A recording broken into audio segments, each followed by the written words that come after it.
Hey everybody, how are you doing this fine Thursday evening here in the U.S.? Well, if you were in, if you're where Bob is, it's Friday morning and he's having a good time. We were having too much fun in the green room. That's why we're a few minutes late tonight. But we got a busy show for you tonight, as you could probably tell from the email I sent out earlier. I've got Bob on to kind of kick things off tonight, but then we've got I know we've got Dino and we've got Nick coming on, and we're going to do a heritage auction recap after that, and then I've got a couple OAX announcements to hand out, dish out with a couple guests coming on after that. And then Mr. Snork will join me, and we've got plenty of other things to discuss and take a look at. We got a mailbag. I got some art over here and some other things to show off.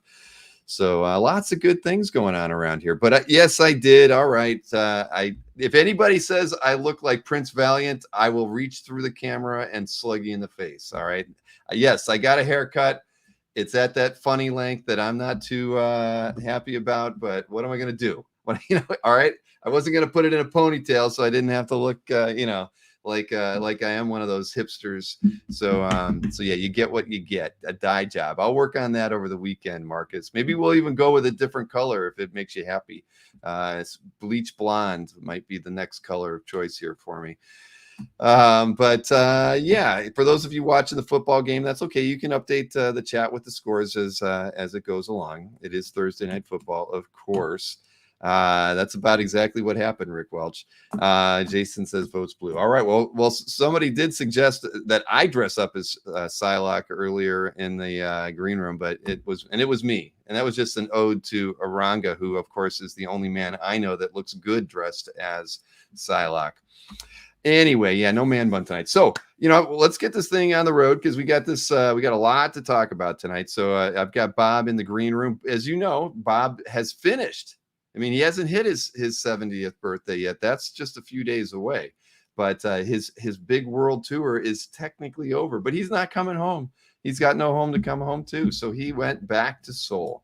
So we've got a video clip to show you where it's kind of the wrap up of his time in Greece. And returning to Seoul, where he had the first drink and draw just last night, I think. And we're going to be talking about that and a few other things when I get him on here. So let me go ahead and play the Where in the World is Mr. Bob Layton. I think this is segment 15, if we are counting.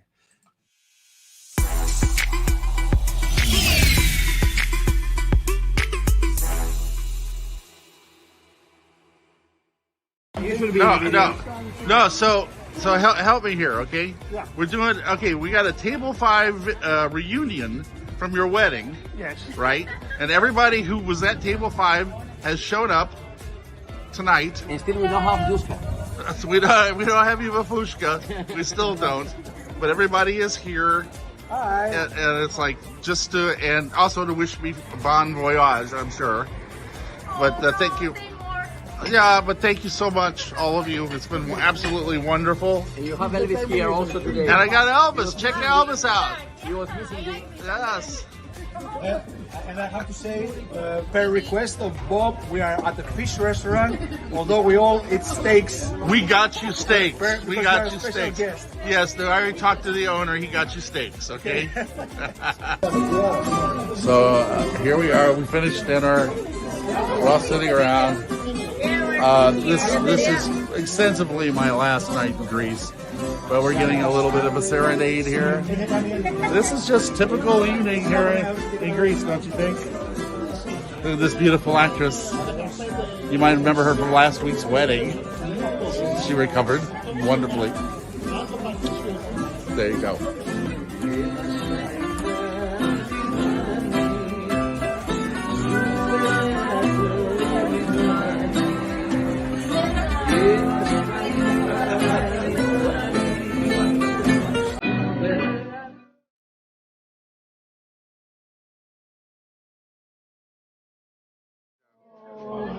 Happy birthday to you. Okay, so we got to put this in the contest. Right? Oh, God, that's so wonderful. Wow, look at that.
Hey, look who's in the studio now. Hey, How's it going? Psylocke, how you doing? Did you see Casper said they want me to dye my hair purple. So yeah, I think you should go. I think you should just go totally douche man bun. I don't look good in a man bun. I used to Who do that back does? in the college That's days. my All right, yeah, point. exactly. See, everybody wants to see me be humbled and humiliated on this show regularly. No, That's, just because you got a weird haircut, don't it's not the end of the world. it pal. does look like Prince Valiant. I'm gonna, I hate to say that, but it is. It does have that kind of vibe. But oh well, what am I gonna? It'll grow out. It was a good-looking dude. Yeah, hey, but Joey's back. We're back in Korea. Joey, Joey's back. yeah. Yeah, So and it's like you're back in Seoul. You couldn't tell from the video, but that video we shot very early last night. Okay, Yeah, in order to get to Castra, Mm-hmm. and it's like a whole bunch of people showed up after it. It was twice that many people. About 32, I think we counted. Yeah. So that's a great turnout. I mean, more than expected for our first drink and draw ever. Oh, that's incredible. I mean, and you mentioned in the green room that there was a theme for last night's drink and draw. Well, And you who saw, came up with this theme, though? the little gal who was sitting in the beginning, in the black and white dress. That's Simone. She's the president of this chapter of Drink and Draw. She teaches elementary school art. So we voted her the president because I won't always be here. So somebody has to actually run Drink and Draw. Hey, how you doing? Anyway, so Simone actually runs the show. Her theme last night was gender bender. It was like take your favorite character and make it the opposite sex. That was the theme of last night's Drink and Draw. Now, Joey will explain what we're doing with all this, because we keep all the drawings afterwards. Because Joey has a charity that we're going to use, and we're going to auction these things, the best of it, whatever, sell them, or give them away to children's hospitals or whatever. But the idea is that all these drawings will eventually make their way into the hands of kids. Well, that sounds like a great idea. I mean, and that you're going to have somebody who can, keep up the drink and draws long after you're done there. So that's good. But how long are you going? I know you're going to be here for a little while, right? At least 4 months. At least 4 months until.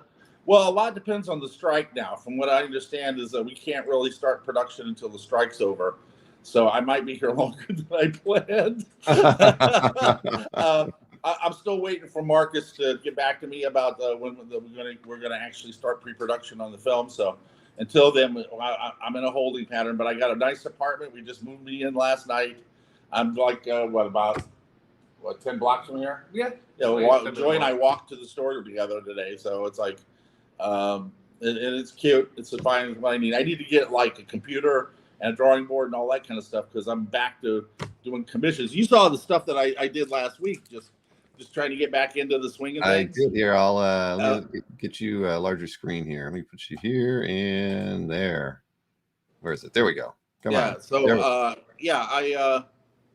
getting a lot of reflection off there, but I did some drawings, but I opened up my my website again for taking commissions, or they can go through Spencer too and do that kind of stuff because I'm gonna use him as a drop. But once we get me all the equipment and everything like that, I'm gonna go back to work till the movie starts. So I'm here for the next 4 months anyway. So we'll be on. Joey and I will be on together. Jerry Lewis and Dean Martin. No, I was gonna say Jerry Lewis and Bob Hope.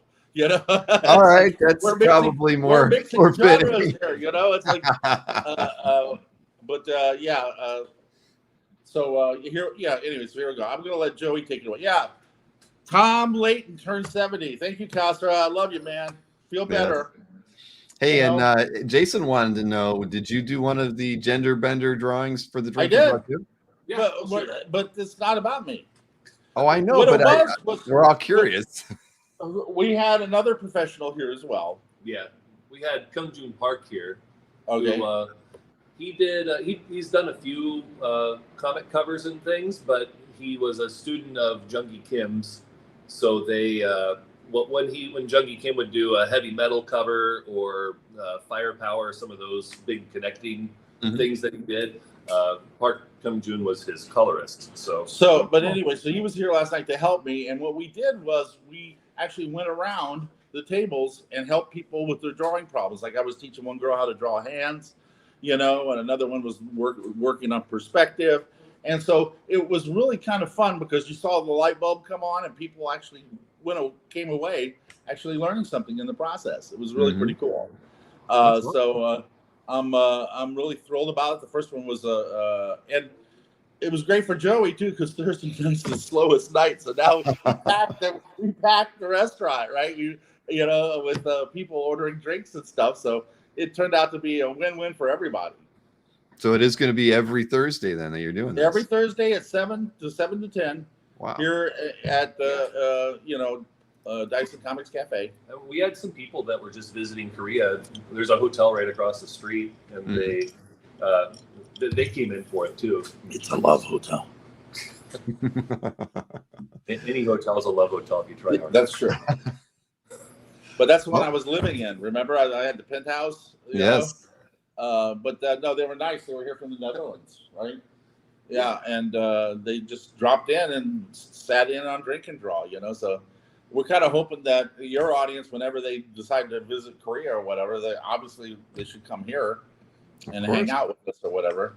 And Sunday night, as you saw in the video, Sunday night is going to be the Bob Layton birthday party and Iron Man cake contest. Exactly. I didn't have the slide queued up, but you're right. It's Sunday, September 24th. What do they win? My birthday's actually 25th, but Joey's closed it. Close the place down for Tom's birthday. Yeah, poor Tom. He's less of this way. So Joey's going to show you some of the better things from last night. Well, we're not going to see them all. No, we want to see them all because some of them are just, they're amateurs and they probably don't want them shown. Okay, well, then show us some of the good ones because you did show me one very interesting one before we. Well, it was a great concept. It was a poor execution, though. But the concept's important. I mean, I'm sure you probably tell them that. I mean, it's a drawing class, right? No, you had that one that was all about story building and how to and narrative. So you had to tell them. They did a fantastic job on the narrative side of this character. It's just exactly, and I did. This is all about positive reinforcement because everybody had a really good time and they can't wait to come back. So it was a win-win for everybody. Hey, Jason has a question for Joey. When you signed up for this, did you ever imagine you would be stuck with Tom for another 4 months? Tell the truth. No idea. But hey, the more Tom, the better, right? That's right. He's a better man than I. Oh man. So all right. Well, let's see some of the works of art that were produced yesterday. This was one from the girls from the Netherlands. She did a female Asterix, or what's the character? We got like a window light right on there. I'm gonna have to because the sun's there. You go. The sun's just coming up in Seoul. Yeah, so it's peering easily one of the most popular characters in the globe. Yes. Around the globe, right? Well, I mean, Asterix. Everybody knows. One of the younger guys did this. I mean, he worked this thing to death, but it's like you can tell. It's like this kid went nuts. An X-Men fan. Magneto. Is that a female Wolverine in there too? Yeah, there's a. It's one of the teenagers that came. He lives in the neighborhood, and he comes in. I think they already have a female Loki. I didn't have the heart to tell him that, but I don't think he watched Disney Plus. But yes, Lady Loki. We got a couple of gals who are really talented. These like little. I gotta get out of the sunlight. Hold on, Bill. All right, because the sun is peering in here today. A beautiful day in Seoul. This is really cool. I love the cat. The massive cat. Yeah, Joey, the light's killing me, man. Man, didn't you just say you were going to invest in some black curtains and stuff for my apartment, not for his entire store? We got to talk to Joey about it. Come on, you're going to be there for 4 months. This store is huge. It takes up one whole floor. Like a city block. This gal is one. Do you know her name? I don't know. She's like a year away from being pro. I mean, she's really good. Dang. Yeah, check this out. She's a ringer. I'm telling you, no, I'm going to work with this girl because I think she has potential to be professional. I mean, she's like I said, she's 6 months, a year away from professional quality. This is She's had some training. Come on. yeah. She's had some training, but I'm still saying she She's knocked great. this out in a couple hours, and I'm like, okay, I'm going to work with this girl. I dig it. And then her friend. She did that one too. This one too. She did two That was her that second night. one. Yeah, second I think one. she spent a lot more time on that. Rock and roll Spider-Man. She did a female spider punk. That's pretty cool, right? Yeah, she should be set up in Artist Alley somewhere. Yeah, I'm telling you, we got some ringers here. Yeah. Simone, our president, did Bat Kitty. Very nice. I kind of dig that, you know. It's like it was kind of fun. This one just makes me laugh.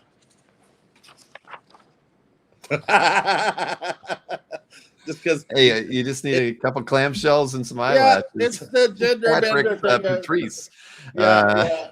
This was the one that I was going to show you. What the Netherlands girl did. It's not really all that great, but I love her concept. Poison oak. Poison oak. Yes, the concept was great. The execution, not so much. Got a 6-pack on Poison Oak. And then this is the sketch that that's the one Pyongjun did. Pyongjun did, yeah. Pretty cool. He was just sketching all night and helping people draw and showing them perspective and all that sort of thing, right? So yeah, he's a massive talent. And then Tom Layton did this one. I did the female Punisher. I think somebody would want to claim that in the chat.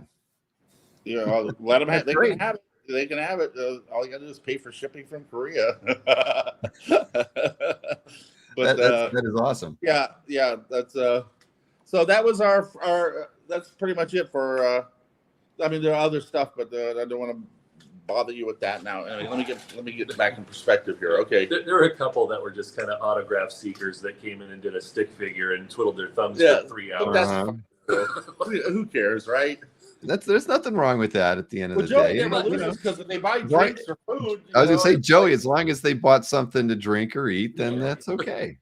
Someone asked him, if we buy a comic book, does that count? And he's like, hell yes. So how did all the Bob Layton special covers, the variant covers you guys put together? How's that sale going? Pretty good. Tell them about New York. Yeah, there's going to be some available at New York Comic Con too, I think. So we'll have that. I'm also sending over some of the Hall of Iron prints on super photo paper. It's limited to 150. Where can they get them when they go to New York Comic Con? Do you know which booth? Spencer's going to have it. Spencer's going to be set up over there? Okay. Yeah. Well, he's always set up in the front there, isn't he? Or, the old days. Yeah, It's a different place now. The very limited edition, they'll be available there. I won't be there, but Joey will be there. By the way, in the just for the record, on my Table 5 reunion, the guy, the silver-haired guy that was across the table from me, with the dog. He is Petros. He is the actual host of the Greek Wheel of Fortune show on television. Jeez. As well as WWE ringside announcer. Does he bring Elvis with him everywhere?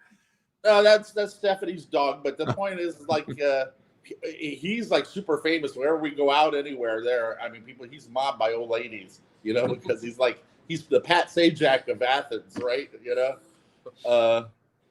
was so you know me. Cass knows too. I have a knack for meeting interesting people. Yes, you do. But you got stood up by Ava. That's the sad thing. Oh, that. Nope. Yeah, no kidding. I did actually go onto her Instagram and invite her to be my date for the thing, and she never got back to me. I'm crushed.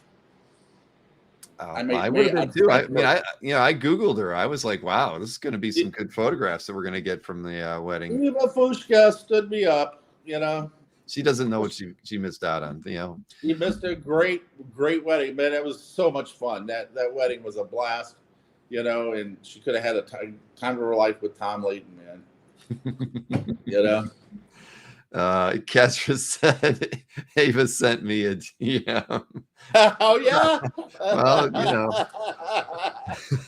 Well, Eva, I'm out of Greece for a while, so you missed your opportunity to be my plus one at the wedding. But Darn. Lord knows if there's any other events. There you She go. can still bring a cake to Sunday. So yeah, Sunday she can make it up to me. Fly here to Korea and bring me a cake, and all's forgiven. So you know, yes, you have the cake contest, and I'm going to pull it up as a slide so we can all look at it and remember. Because I had a question there. Let's see. Let me switch it like this and go like that. Come on, you darn thing. There we go. So it says you got to bring it to the party, of course, and then it says the most delicious and beautiful cake gets a big prize. So you're going to taste every cake in order to. You bet your ass. You bet your man bun ass I am. All right, well, because that could be a lot of cake that you have to eat. I know you've lost some weight since you've been on this trip. You might just gain it all back on your birthday. I had to buy a new belt when I was in Thailand because I was down to the last notch on my old belt, and it's like my pants were slipping over my hips. So the cake contest and the birthday thing, it's all wrapped into one. I mean, it's just going to be a fun thing. If anybody brings the cake at all, I'll be surprised. But you saw that Costas and his family, Eva and Killer John, gave me an early birthday party with an Iron Man cake. So I've already gotten one. So that was pretty good. Look, I'm just happy to be back here. It'll be a blast, I'm sure. And then this is for your Thursday drink and draw too, right? Yeah, this was for this week. Next week we'll announce and we'll send to Casra who our other guest artists will be. And we have a round table of guys that are available to us. So, but it was a wonderful night. It was beyond my expectations. So I couldn't be happier. And like I said, it was a lot of fun. Everybody had a blast. Joey had a hard time clearing this place out. You had to kick him out, did you? Yeah.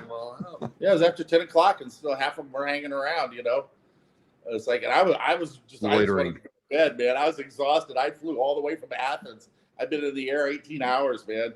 And it's like all I wanted to do was go to bed. Wow. So anyway. So I hope next week or at least the week after that you do some dining experiments. We kind of came to expect that while you were in Seoul the last time. Stuff. There's still some really disgusting stuff I can eat while we're here. So don't worry about that. Bring it on. Bring it on, Tom. Yeah, Tom, he's got that geek thing going on, man. What can I tell you? But no, I'm so glad. I mean, I made Joey take me out to dinner last night afterwards because I just was like just jonesing for some Korean food. So but my neighborhood. Did you go for the larva? No, I didn't. It was just a noodle place, but it was like really good spicy noodles. I mean, I just wanted to eat something and go to bed last night, but I still got to set up a house. I got to get a drawing board. I got to get a light box. I got to get a computer. I got to get a PC. So all this stuff. As soon as I get off here, we start Amazon shopping. To start finding me stuff to get my apartment set up. But I want to go. Like I said, I want to go back to taking commissions right now. If anyone wants to order a commission from me, like I said, my site's back up, or you can go to Spencer's site and order from him. Because until the movie gets going, I can't sit here and just bug Joey every day. Yeah, you gotta earn your keep while you're there, And Tom. it wasn't in my game plan to help run a comic shop for the next 4 months. Although I'm going to help Cleo out, while he's in New York, I'm going to actually be here helping his wife out because she's got to run the place herself. So I volunteered to give a hand. Can you make an espresso or anything like that? He'll teach me.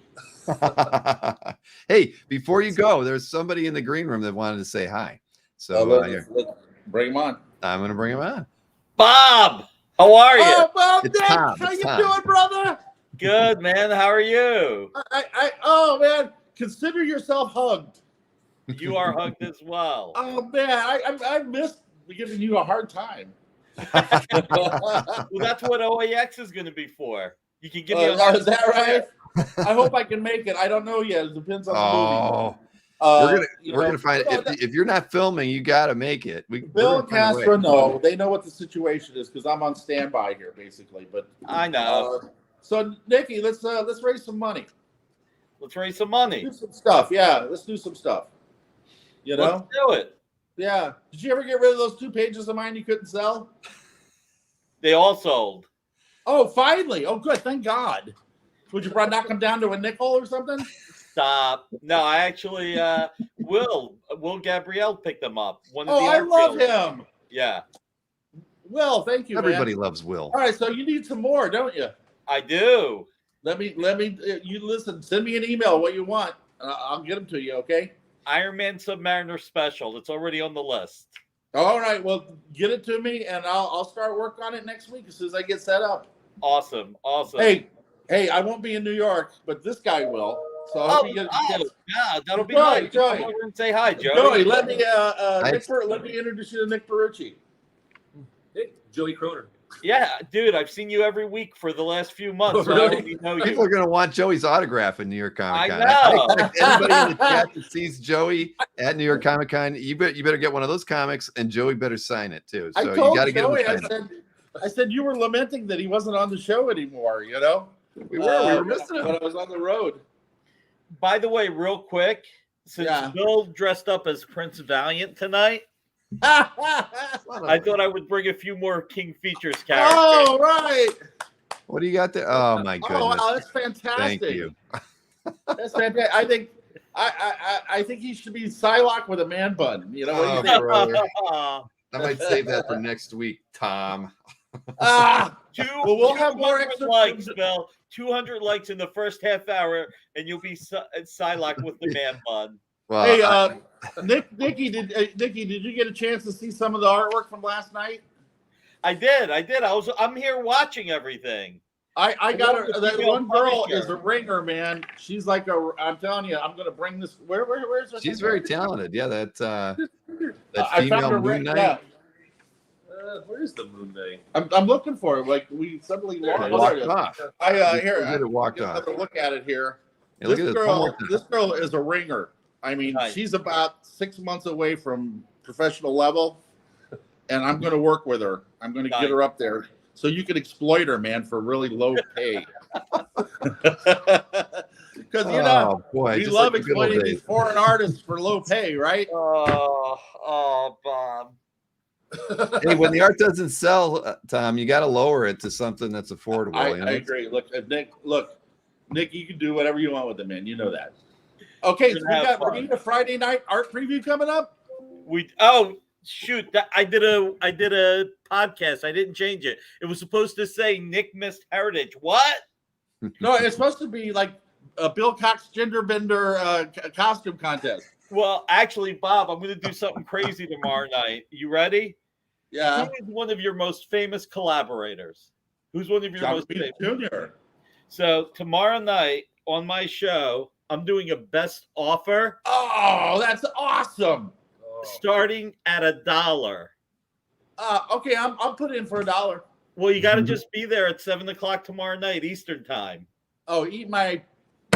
There's no way I'm getting up there. You know what time that is here? I have no clue. It's about 6 in the morning. You know, Nikki, you just lost me, baby.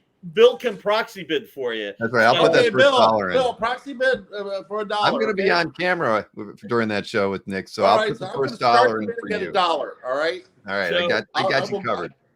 There's a good chance I'm going to end up crying tomorrow night. All right. What this goes for. Nick, I won't be in New York, but you know I love you, brother. I love you too. I'm really praying you'll be at OAX, but me, you, Michael, and Spencer will talk about stuff. Happy birthday to you. I'm going to record something just for Bob for next week. But I will not be gender bendering any kind of costume for that. So, you guys aren't going to do a duet? You're not going to sing me happy birthday? What's that? I'm a terrible singer. You don't want to hear me sing. Come on. You and Nick. I'll make Joey cry. No, I'll bring in Dino because he's in the green room. He's probably a very good singer. Dino, can you sing happy birthday? here, right here. I cannot sing Happy Birthday. Okay, see, all right, we got two people. You guys that are can sing so here.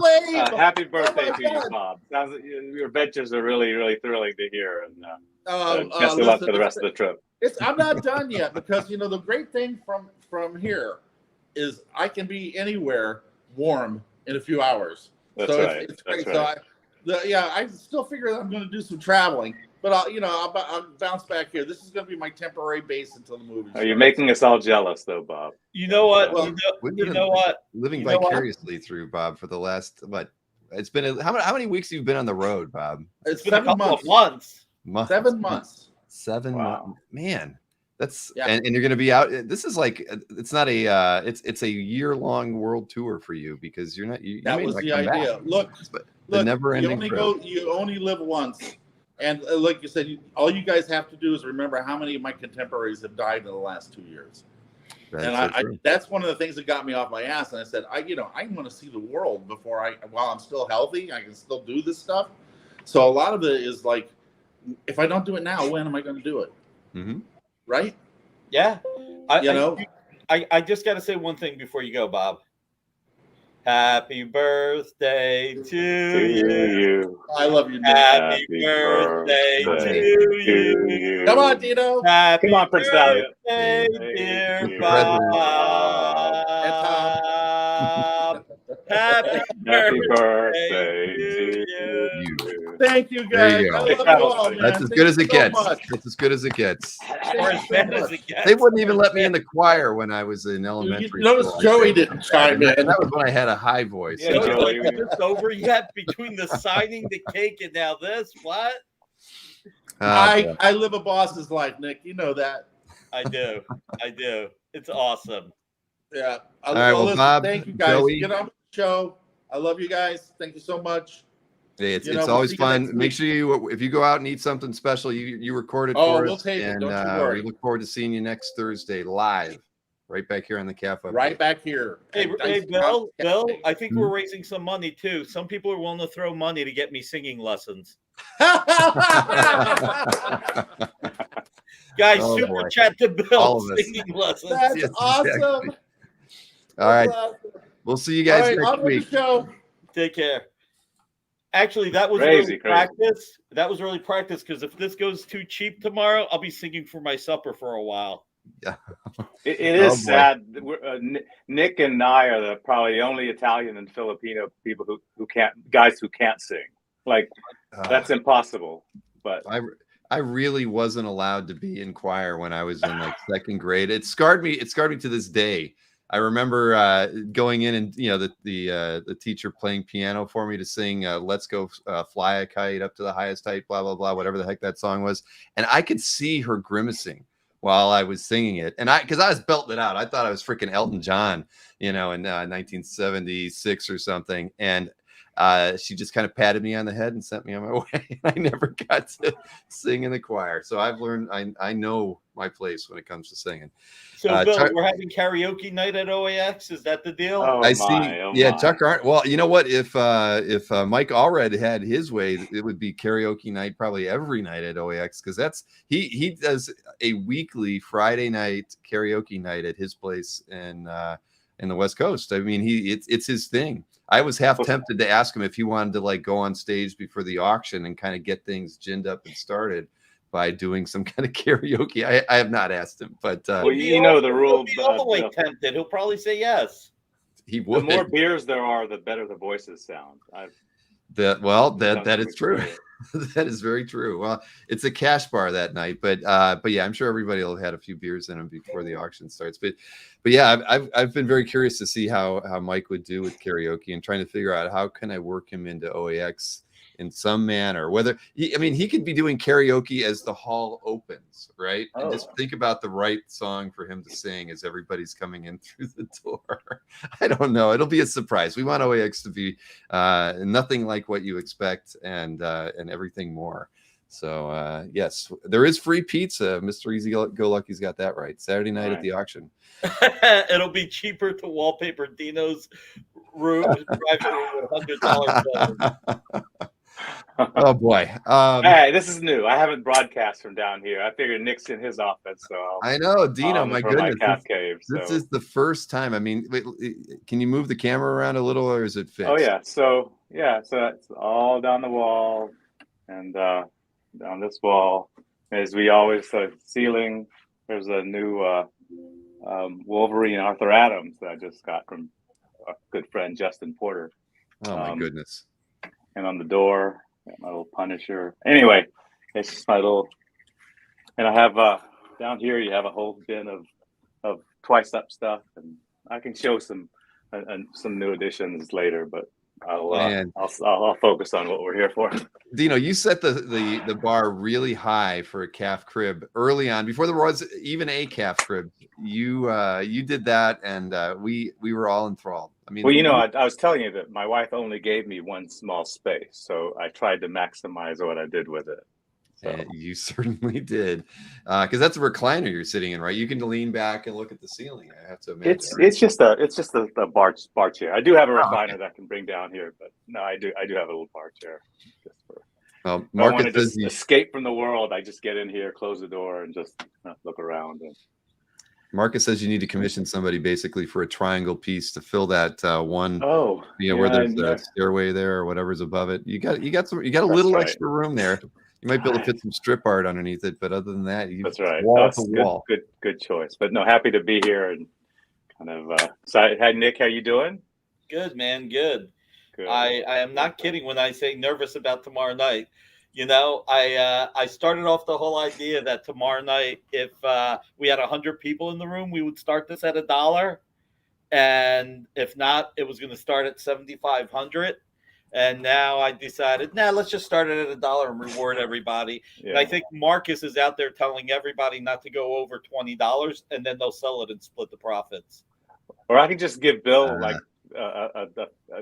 slip him a bill and have him end the stream after my $2 bid. Dino, be safe. Go to 4, just in case there's a lag. Go to 4. But that's so great you're doing that. Wonderful piece. Yeah, I don't think I'd have the ability to sit there and agonize over it, but it's going to be fun. We're again tomorrow night at 7 o'clock. Everyone show up. Yeah, I'll be hanging out with Nick. It's going to be a good time, and and you Pop never up know. Marcus's comment. Pop up Marcus's comment. Which one? Can you guys back off and let me pay you guys? Can you he'll auction it on a Heritage and then he'll pay you guys. He'll funny. Marcus. Yeah, it is. Yes. Where would we be without Marcus? So hey, we got a Heritage recap to talk about.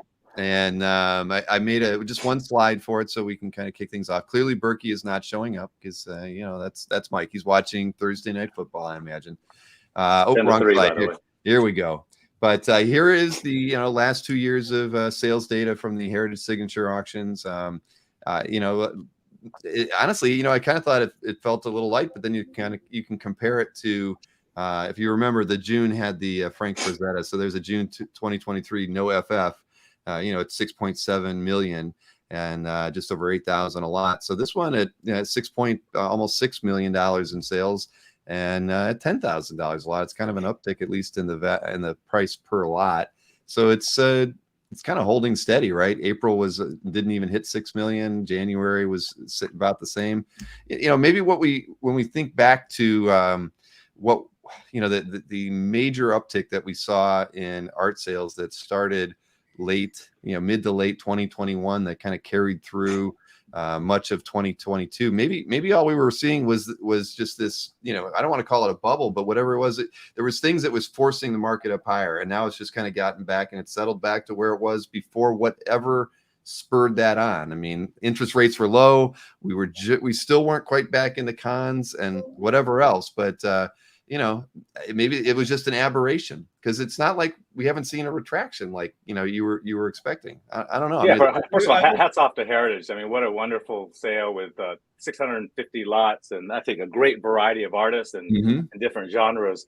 I saw some softness kind of in the middle ground, but I thought there was a bifurcation of sorts. The pieces that are exceptional or that were very highly coveted, those actually I think exceeded expectations. I'd say some of the kind of middle stuff may not have performed as well as it did maybe in 2021, 22. But again, we've just been through what, $100 million worth of art in the past couple of years.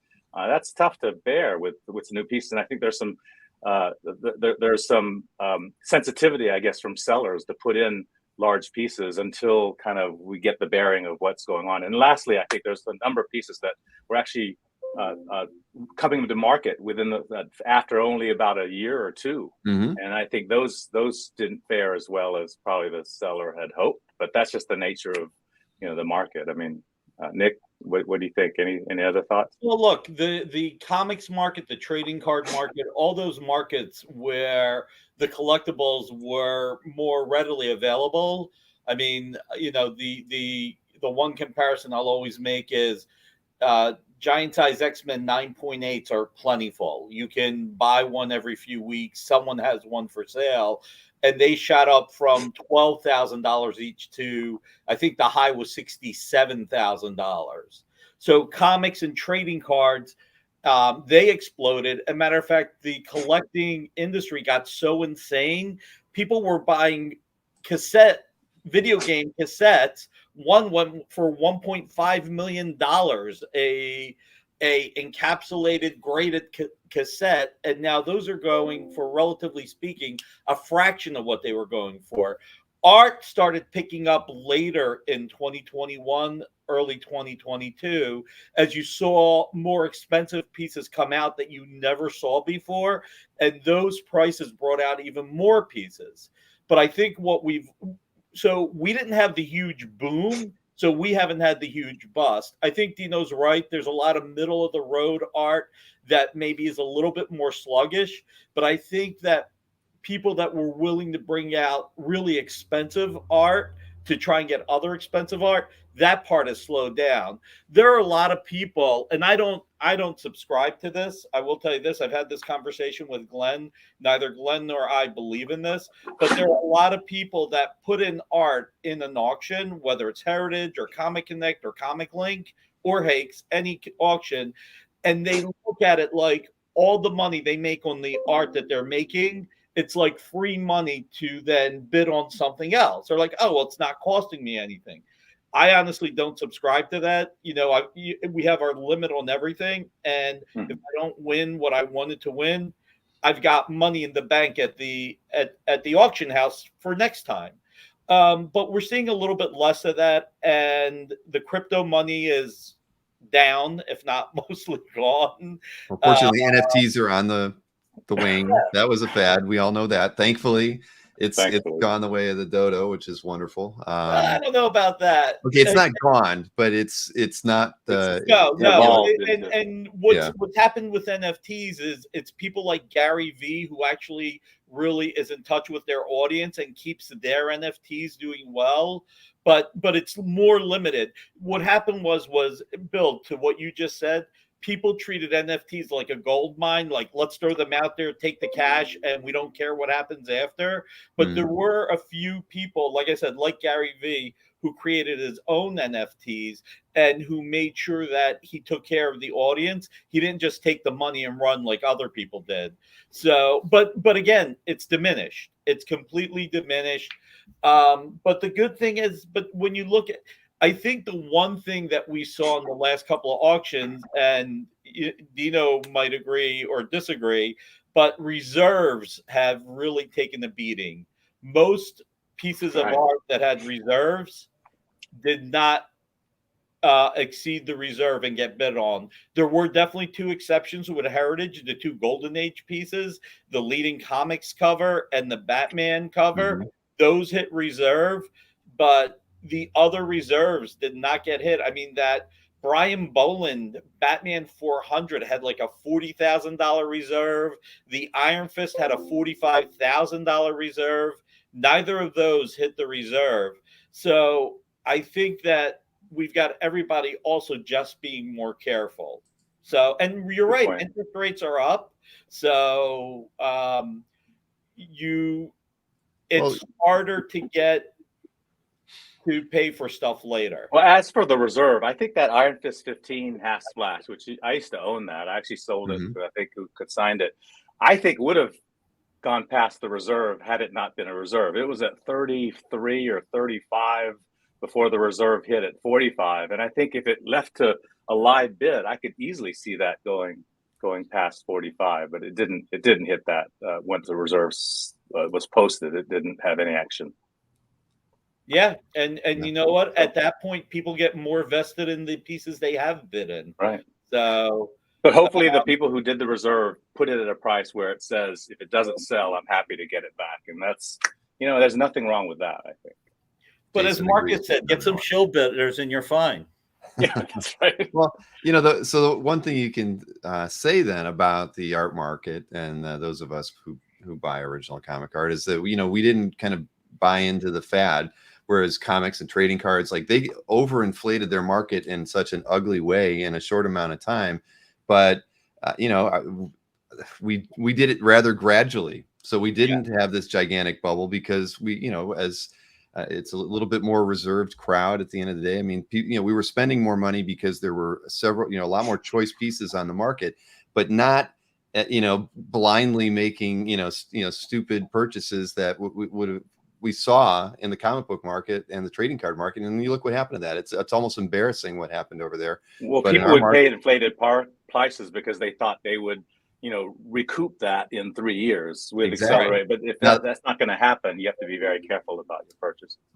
Exactly. And so, and that's, and that probably plays in a bit to, because those are mass consumables. There's multiple cards. There's how many 9.8s X-Men, giant sizes, et cetera, et cetera. And you can play. It's kind of like funny money in its own weird way. And you can hope to predict and capitalize on a market. In art, it doesn't work that way. And I think. And that final thought that I thought was interesting is I think people are looking more toward the quality of the art and not necessarily the brand name of the artist that drew it. There's several pieces in this auction that actually did very, very well because of the quality of the art itself. And if you look at the historics for that artist, it blew those away. But that's because it's an exceptional piece. We'll get to a couple of those, but just because it has Neil Adams, for example, on some pieces, didn't actually perform as well as just maybe 4 or 5 years ago. Just having Neil Adams would make sure it's a premium piece. But I thought that was a lot of. Yeah, the one thing I'll add is even with prices escalating on original art, I would hazard a guess that it is very few of us that went out there and said, let me buy this piece to flip it in a year or 2 or 3 years. Yeah. Very few of us went out there and said, oh my God, that, I don't know, Avengers #1 page. Oh my God, this other Avengers #1 page just went for $100,000. Let me buy this at 80 and sell it for $100 a year because there's only 22 Avengers #1 pages. And anytime for us, for our collectors, we're going to spend real money. We're going to buy something we're emotionally attached to. It's got to be a steal to buy something to use as trade bait. I mean, and that's just a reality. If you're not getting something at a steal to be able to trade up, you're not going to bother to do it because you got to buy something you love. It's like, James with that Paul Smith piece that he bought from Jordan a few weeks ago. That's a lot of money, but I mean, it was a good deal, but that's a lot of money. But it's a keeper for him. So it's worth it. Yeah. So no matter how much you spent, most of us bought the art as a keeper. The people that bought the giant size X-Men for $60,000, $70,000, those prices have dropped down to under $30,000. And, wow. I will tell you, the collectible market is kind of crazy. There's a psychology that when it comes to these, relatively speaking, mass market collectibles, including, I mean, look, I don't understand people. And look, I buy comics, so take this with a grain of salt. But I don't understand the hype that went into buying encapsulated video games for hundreds of thousands of dollars or VHS tapes for tens of thousands of dollars just to have something that you might not even be sure, what the condition is inside the box. Because I don't know that the VHS tapes that went for money were sealed. Nobody cared about one that was viewed. So you don't know what it's like in there. And people just, as collectors, people like to buy when prices go up and then they want to sell when prices go down. It's the most insane thing. Right now, I'm buying comic collections because people want to sell them because they need money. It's like, okay, this is a good time to buy comic collections. Yeah. But the good news is our hobby is pretty strong, and I think, again, Heritage put together a wonderful auction, and it certainly drew a lot of attention and bids accordingly. Yeah, exactly. And we shouldn't take away one little thing, though. I think there is a little softness in the market of too many auctions. You literally, the biggest break we had in auctions was probably early December to sometime in January. Right. We're having a recap tonight, and the International Heritage auction started yesterday. I mean, we're just... So I think that's to be blunt, that's the biggest contributor to the softness in our market right now, is the fact that there are too many auctions. You've got about 8 heritage auctions a year. You've got, not including the weekly auction, not including the international. You've got 11 Comic Link auctions a year, 11 or 12 Comic Connect. eBay is still overall powerful. It's just you have so many more options, and it's everywhere, and it starts to become dizzying at times. 52 dueling dealers. I'm just kidding. That's right. No, I mean, it's true. No, it's like 65. How many art shows can I do with artists too? It's true. There are so many buying opportunities out there today. That's why everybody, the naysayers have always been saying there's just too many. Everything's going to flatten out and fail and fall, and prices are going to deteriorate. They just haven't, and I think it's just something inherent in not just in the market, but in the people who are spending their money on artwork.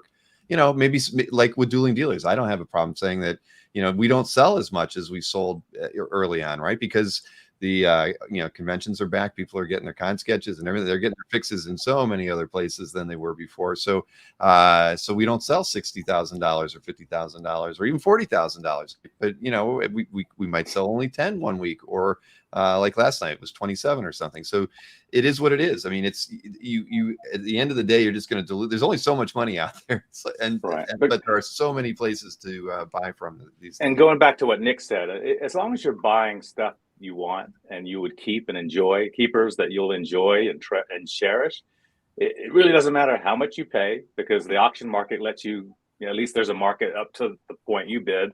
And it's even if some people say, hey, you may have overpaid, it's worth it, because if you find that piece that really adds to your collection, why not? It's those people who, as Nick said, buy to flip in a year, or they think there's just a value play, that they're just betting on an automatic increase for the next sale. A little risky there. Mm-hmm.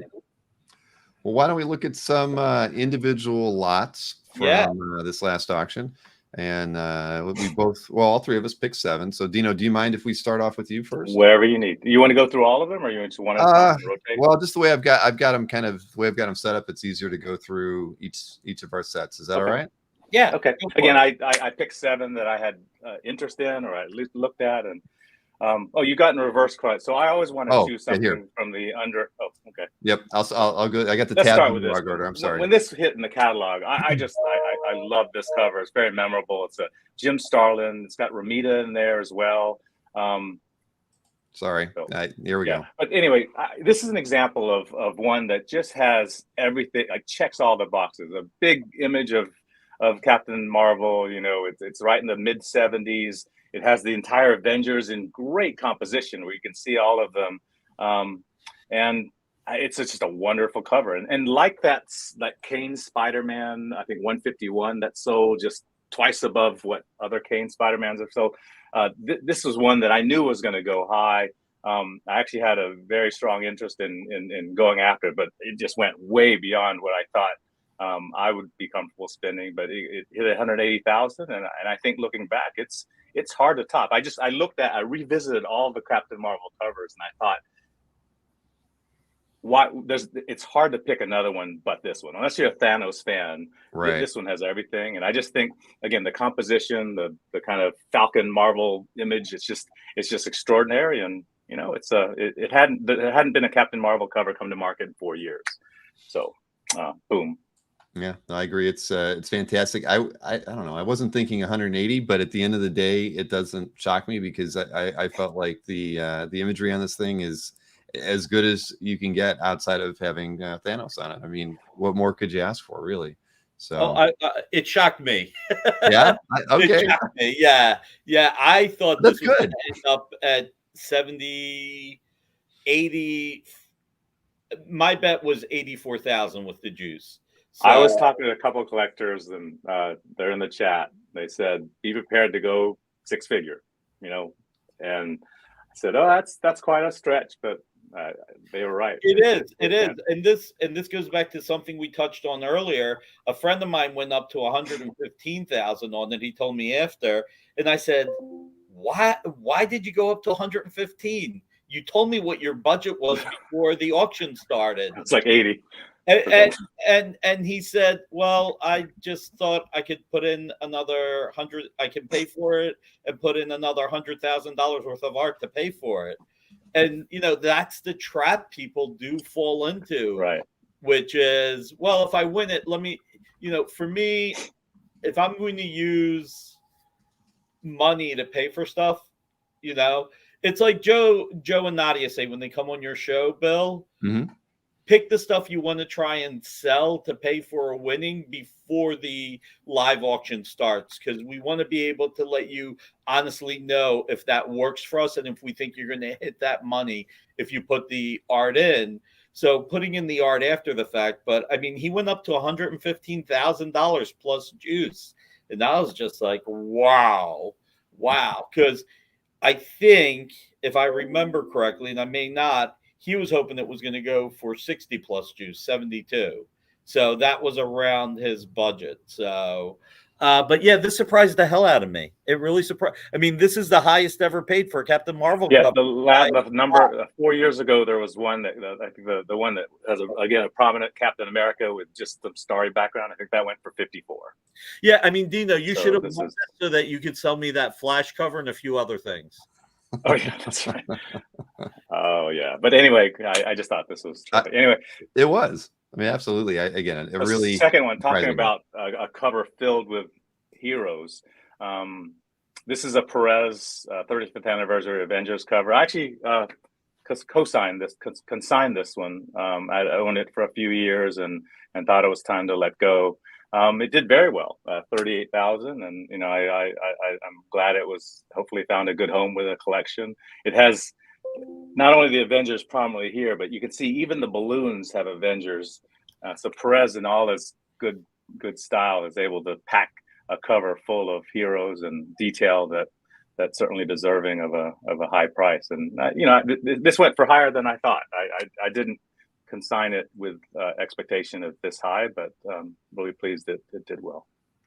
Yeah, it definitely exceeded expectations. I mean, I would have thought that this would have went for 20,000, give or take, plus juice. So this is a really nice number. And then when you see what the Flash by Perez went for, not that you can make the comparison, and Flash is my favorite character, but you almost feel like if the Flash by Perez went for what it went for, this all of a sudden feels like a really good deal. So this is arguably one of the three best covers Perez did in the run. Yeah, I can't argue with that at all. I mean, it's nothing would have surprised me if it would have went for 25 or it could have, or went where it was at. I just think it's just an incredible image. I told that to Joe when we previewed it the day or two before the auction. So no, congrats. This is it, but it's good. I mean, I love Perez's stuff, and usually you don't always see the Avengers work from his run get the same kind of love, but I think this is a solid move in the right direction for his work in on this particular run for Avengers. It's great. Don't forget Jason's quick comment. Which one was that? Oh yeah, yes. I concur. All right, so now we got a Turner and Weems. Okay, so this is actually, it wasn't in the description, but this was Michael Turner cover. It was the Tomb Raider and Witchblade #1 variant. He had 3 covers for the title, but this is actually the first comic appearance of Tomb Raider. And I just think it's a fantastic piece by Michael Turner, and the fact that it's historic, being the first comic appearance, first cover of a character who's had as many movies as Deadpool. That's true. That's pretty interesting to me. Anyway, this sold back in 2021. They had someone came and consigned about 8 very strong Michael Turner pieces after there was been a dearth of stuff of his art on the market. I think this piece sold for 26, and now somebody picked this up at, I think, just a huge bargain at 20. I'm not a modern collector, but if I were, this was something I'd be very happy to own. I mean, just a great cover. This is the best of the 3 covers, by the way. And Michael Turner isn't, of course, putting any new art on the market, sadly, but this is a good one. It's a great one, and this actually would have been one of my picks if you didn't pick it. And Michael Turner art is only going up in price, but this is one of the only pieces in my mind in years that fell between the cracks. The person who got this got a great deal. Tomb Raider will always be in the public mind. I think so. And the games will always be coming out. They will continue to make more movies. They will continue to have more merchandise based on there. So, and Turner art will only just go up. It's got everything. And if I were the consigner, I would have shown Heritage the CGC label, which has first comic appearance of Tomb Raider, and put that in the description, because I think it would have been lost. It would have attracted a little bit more of those first appearance collectors. Yeah, true.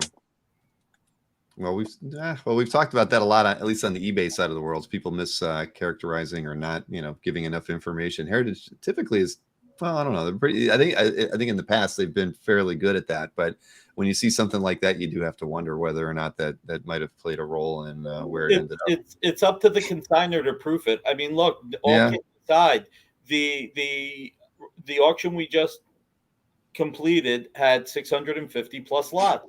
The International has over 600 lots. Wow. They have 300 lots a week on their weekly auction, give or take.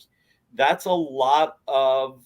It's a lot of research for a buyer to go through. It's a lot of research. So things get fall between the cracks because you just can't keep up with all the descriptions. Yeah. So I picked this one. This is an unusual. I was curious to see how this fared. It was a vintage Romita Amazing Spider-Man 59 page, but it doesn't have Spidey in costume, but it has a great page of Mary Jane. It has Gwen Stacy. It has Harry Osborn. It has Peter Parker. It has Captain Stacy. I think character selection, is has a lot going for this page, and I'm surprised at 16.8. I would have expected at least 21,000 for a page of this quality. I mean, and Mary Jane's in her little sparkling mini dress that it's better to have her in that image than in kind of t-shirt and jeans, right? So anyway, I was curious to see how it fared. My opinion I expected this to go higher, given what a Spider-Man in costume 1-panel page would probably fetch more. I wish I was watching the auction. I would have went to 30 easy on this. This is from the classic 59, where Mary Jane on the cover with the go-go boots. Go girl. It's absolutely iconic with Spider-Man behind the curtain, and this should have went for a lot more money. And this is Don Heck and Romita, or am I misremembering? Don Heck and Romita with Esposito inks, which to me is such a beautiful pairing. I think Don Heck is the only person who drew women close to the way Romita did. So Noel. Hey, Noel, congratulations. What a great buy. If you want to make a $5,000 profit, let's talk. You know a buyer if you need one. I might know somebody. But this is a beautiful page, and I really, really thought this was going to break 30,000. There was so little doubt in my mind. So when I saw it, you can't. You gotta steal, Noel. So congratulations. Wow. Well, I agree. I thought it was going to go a little bit higher as well. I mean, it's just such a beautiful image of her. She's in every panel. I mean, that's right. That alone is a winner. This gets a double. It gets a fold between the cracks and the jewel. That's right. Where is it?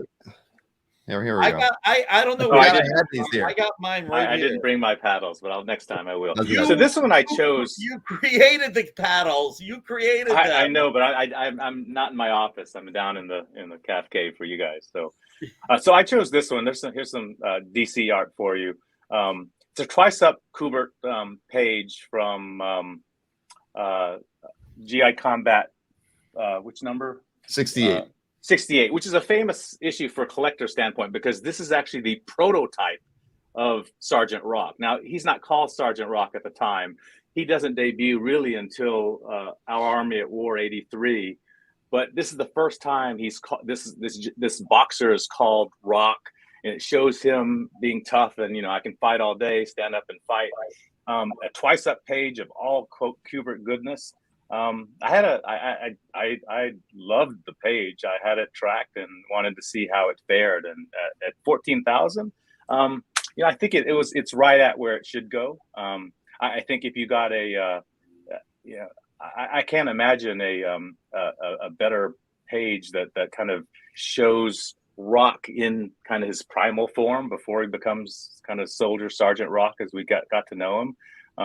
But anyway, it was an instrument. I think for a Kubert Sergeant Rock collector, it's got some history as well. So, but it went, I think, where it should have gone. I don't have an opinion because I wasn't really paying attention to this piece, but it is gorgeous.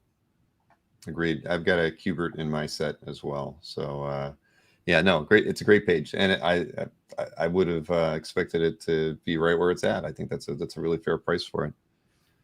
Then we got that Heck Giordano Flash 287 cover. The one. Yeah, this is a really interesting cover. Heck is very underrated as an artist, but I like the fact that it shows him running. You get basically 1, 2, 3, 4 flashes at this time. This is at the peak of its readership. I think this is the time where Flash's circulation was really hitting home with a lot of the readers, and a good image cover. 12,600. I won this one for a cut bid that I didn't expect to win, but I'm glad to bring this home. So this is another Flash cover that I can add to I've got an Andrew, and I've got I've got a Heck as well. So I hate you. Congrats, Dino. It is a beautiful cover. It really is. I thought Nick was going to be the one to say he bought it, but yeah, no, this is it's beautiful, and yeah, and this is a lot of people knock Heck's artwork, right? This is a great one. I mean, Giordano's inks on this are beautiful, and I think it's a great piece of art. I mean, I'm not a DC guy, but it's fantastic. Marcus said fold it up into a triangle. Fill that space. Really bothering. I think Heck has had a few times in his career where he's had terrible inkers. Yeah. Frank Chiarmata was not good on him when he was on the Flash. But 60s Heck on most levels, he was just out of this world. He was the second best female artist at Marvel. When you look at some of the Avengers that he did with Wanda and Black Widow over the years, I mean, he's just fantastic. He just never had the attention that he deserved. But then later in life, I mean, he got really saddled with some bad inkers. This is a really beautiful cover. Giordano really made it shine. And you got a really nice deal, Dino. A really nice deal. Well, I will say this. I'm glad I wasn't hitting the auction, because either I would have bid you up or you would have bid me up. And yeah, that's never a good thing. So yeah, congrats, man. This is all right. Thanks. No, I'm happy with it. I will say that this is also a memorable storyline, just to throw that out there. And yeah, I read that whole from 260 to 300. I think I was. Yeah, I mean, this is when Dr. Alchemy and Mr. Element, where the one takes over the identity, and it was a great couple of issues, really well done, and yeah, so congrats. I mean, I love it. So Yep. Nope. It's a wonderful piece, Dino. It's going to be in the Dino Art Caves. It will be there sometime. So, where do you live again, Dino? And do you need a house sitter when you go on vacation? yeah, I'll keep that secret for now. So, no, but I always like to pick a piece or one or two pieces under 10,000. This went for 9,000. It's a Brunner Doctor Strange 4-page. Which, if you've never read that story, that's Doctor Strange versus Death. If you pan out, this is a great part of the story where he's trying to save Clea and he's fighting death, and he ends up teaming up or being absorbed by eternity down in the bottom two panels so he can fight death off and save Clea. What I like about it, again, any page from this issue is gold. They don't come up that often. What I love about this, if you see the detail behind that, even in the face shield of Doctor Strange, the stars alone are all hand drawn with white ink. There's zipatone that he uses in the space to kind of create that nebula. That's just extraordinary. And I just think of all the all the 7 pieces I put up, this took the longest to draw. It just has so much going for it, and again, trying to show this pivotal scene of the saving Clea and merging with eternity, with death in that panel in the middle layer. It's just, I think it's pretty impressive. $9,000. It's hard to beat plastic art like that. I think it went fairly cheap, and the merging with eternity is the most beautiful thing here, because Strange with the white space beyond it. Oh my God. Mm-hmm. I sold my Brunner 4-page, I think, for $15,600. And this is arguably just as good. Nice. No, I love Brunner's work on Strange. So this is a good buy then, right? I mean, I'd say Great buy. Yeah. Yeah. All right. Well, that's a good 7 there, Dino. Let's switch over and we'll take a look at Nick's. I got my paddles ready. Got your paddles. All right. Much like the nuns in my school, whenever I got in trouble, they had their paddles ready. Sorry to hear that. Not as sorry as I was. My parents were okay with it. That was the worst part. All right. Well, what do we got here? We got John Romita Jr., Dan Green, the late Dan Green. Uncanny X-Men 200 cover went for $102,000 with the buyer's premium. So this is an interesting piece because there has been a lot of chatter behind the scenes when it came to this piece. I don't know if Dino's familiar with some of the chatter on this. Yeah, I know the cosigner. I know the history. Yeah, so I think that some people expected this to go well into the $200,000 range, possibly go into the $300,000 range. And other people thought that this was an $80,000 cover. So I think, in my opinion, this went into the realm of not a great deal, but not a bad deal, a fair enough price where it has room for improvement if you did buy it as an investment. I think one of the Magneto in the middle and the trial of Magneto was epic. I mean, it was an epic storyline. I think that part of the problem is you've got one half of the cover with the X-Men,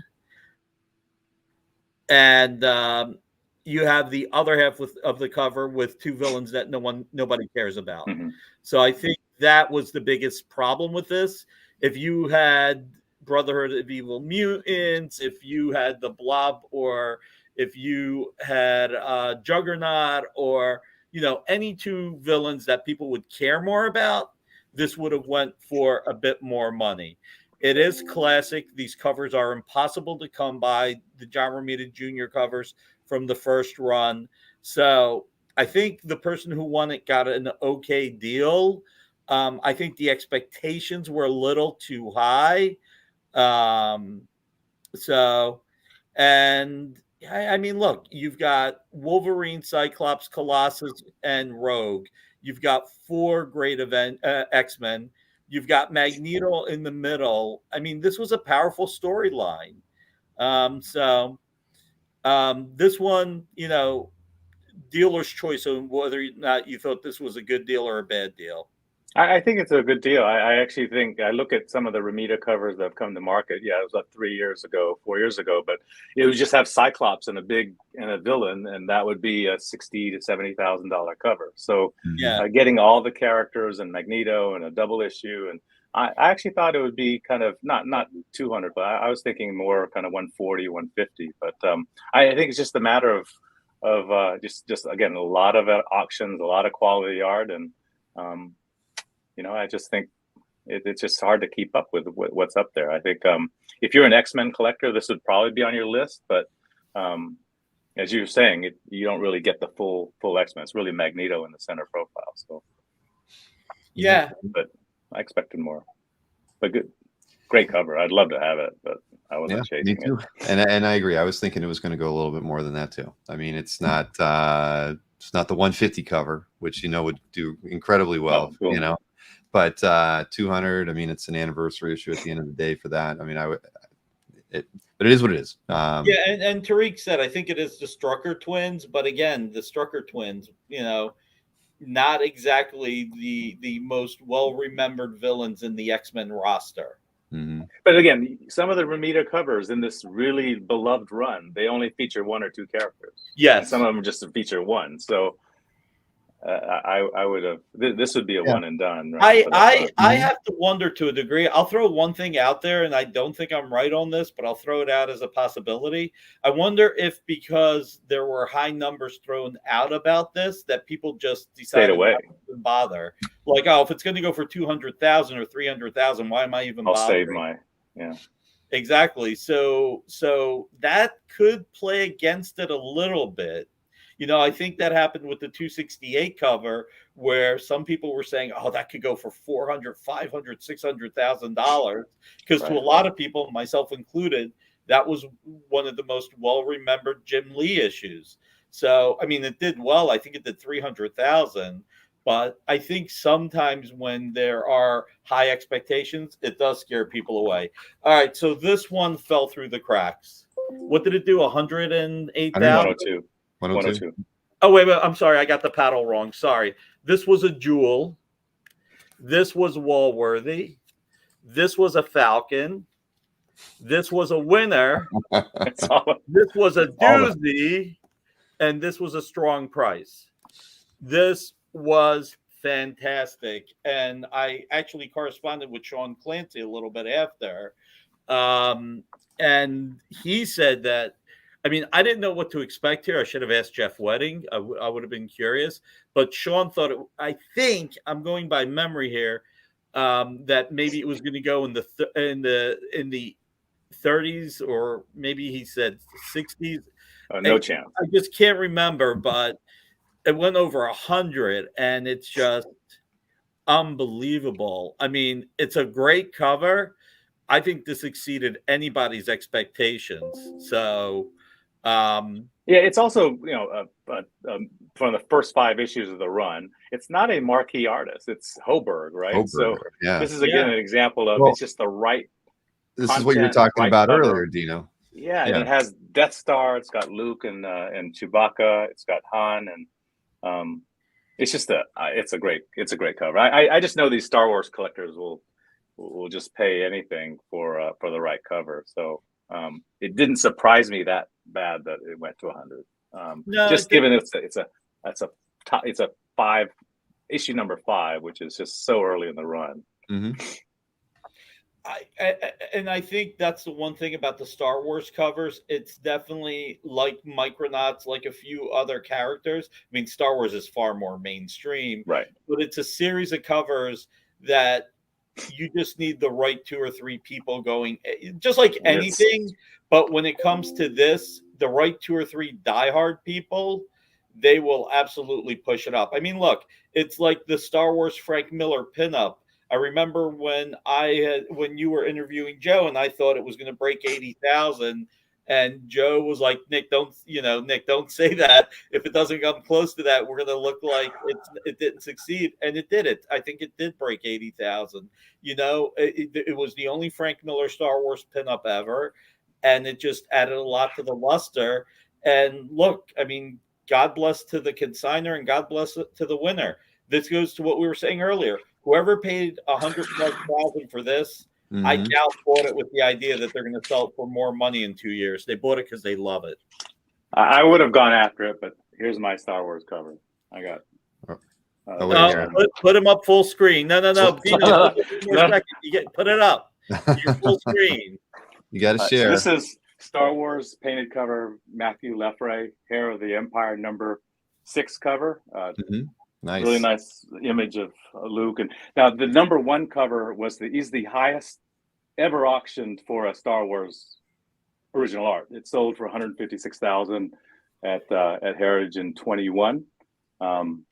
It only had Luke Skywalker on it, so I thought this was actually better for my collection with Han Solo and Luke and the whole Star Trooper. Anyway, I have this, and I didn't want to. I had my Star Wars fix, and I couldn't afford another one. So no worries, man. And that cover will probably not come out again for years. So it's locked in now. So Frank Miller, he rules. I mean, this was a rare auction where there was only one Frank Miller lot, period. Or was it just one Frank Miller Daredevil lot? Again, I didn't see the auction live for the most part, so I don't remember. Yeah, I don't remember fully either, but this is a memorable page. This is the page where they're about to decapitate her so that she couldn't come back to life. And the ninja feels her, and all the evil's been drained from her. She's pure again, and she comes back to life right after this. I mean, this is freaking gorgeous. And I know that this goes back to the whole, Frank did thumbnails at an 8.5 by 11, and Klaus lightboxed it, but it's gorgeous. It doesn't matter. And it just proves that it doesn't matter to collectors that it broke $40,800. So this is 190, Jeffrey. 191 was the one inked by Terry Austin. Yeah. But again, and this has a ninja. It doesn't even have Elektra full figure, and it got this price. It shows the demand and certainly scarcity of this stuff. It's just is notable. Yeah, exactly. And again, it's a pivotal page. So hats off to the winner. It's the right price to a degree. Maybe could have gone a little higher, but $40,000 for a single page. Wow. It's also from the main run. There's a Elektra miniseries page by Frank Miller in the international auction. So Can you not talk about that? Can you not talk about that? There is not a Elektra miniseries by Frank Miller in the international auction.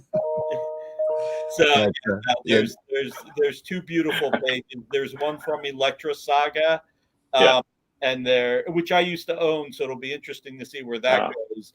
But the Elektra Lives graphic novel page is also, all kidding aside, another great page with Matt walking into the cemetery. So, look, Frank tells emotional stories. It doesn't matter.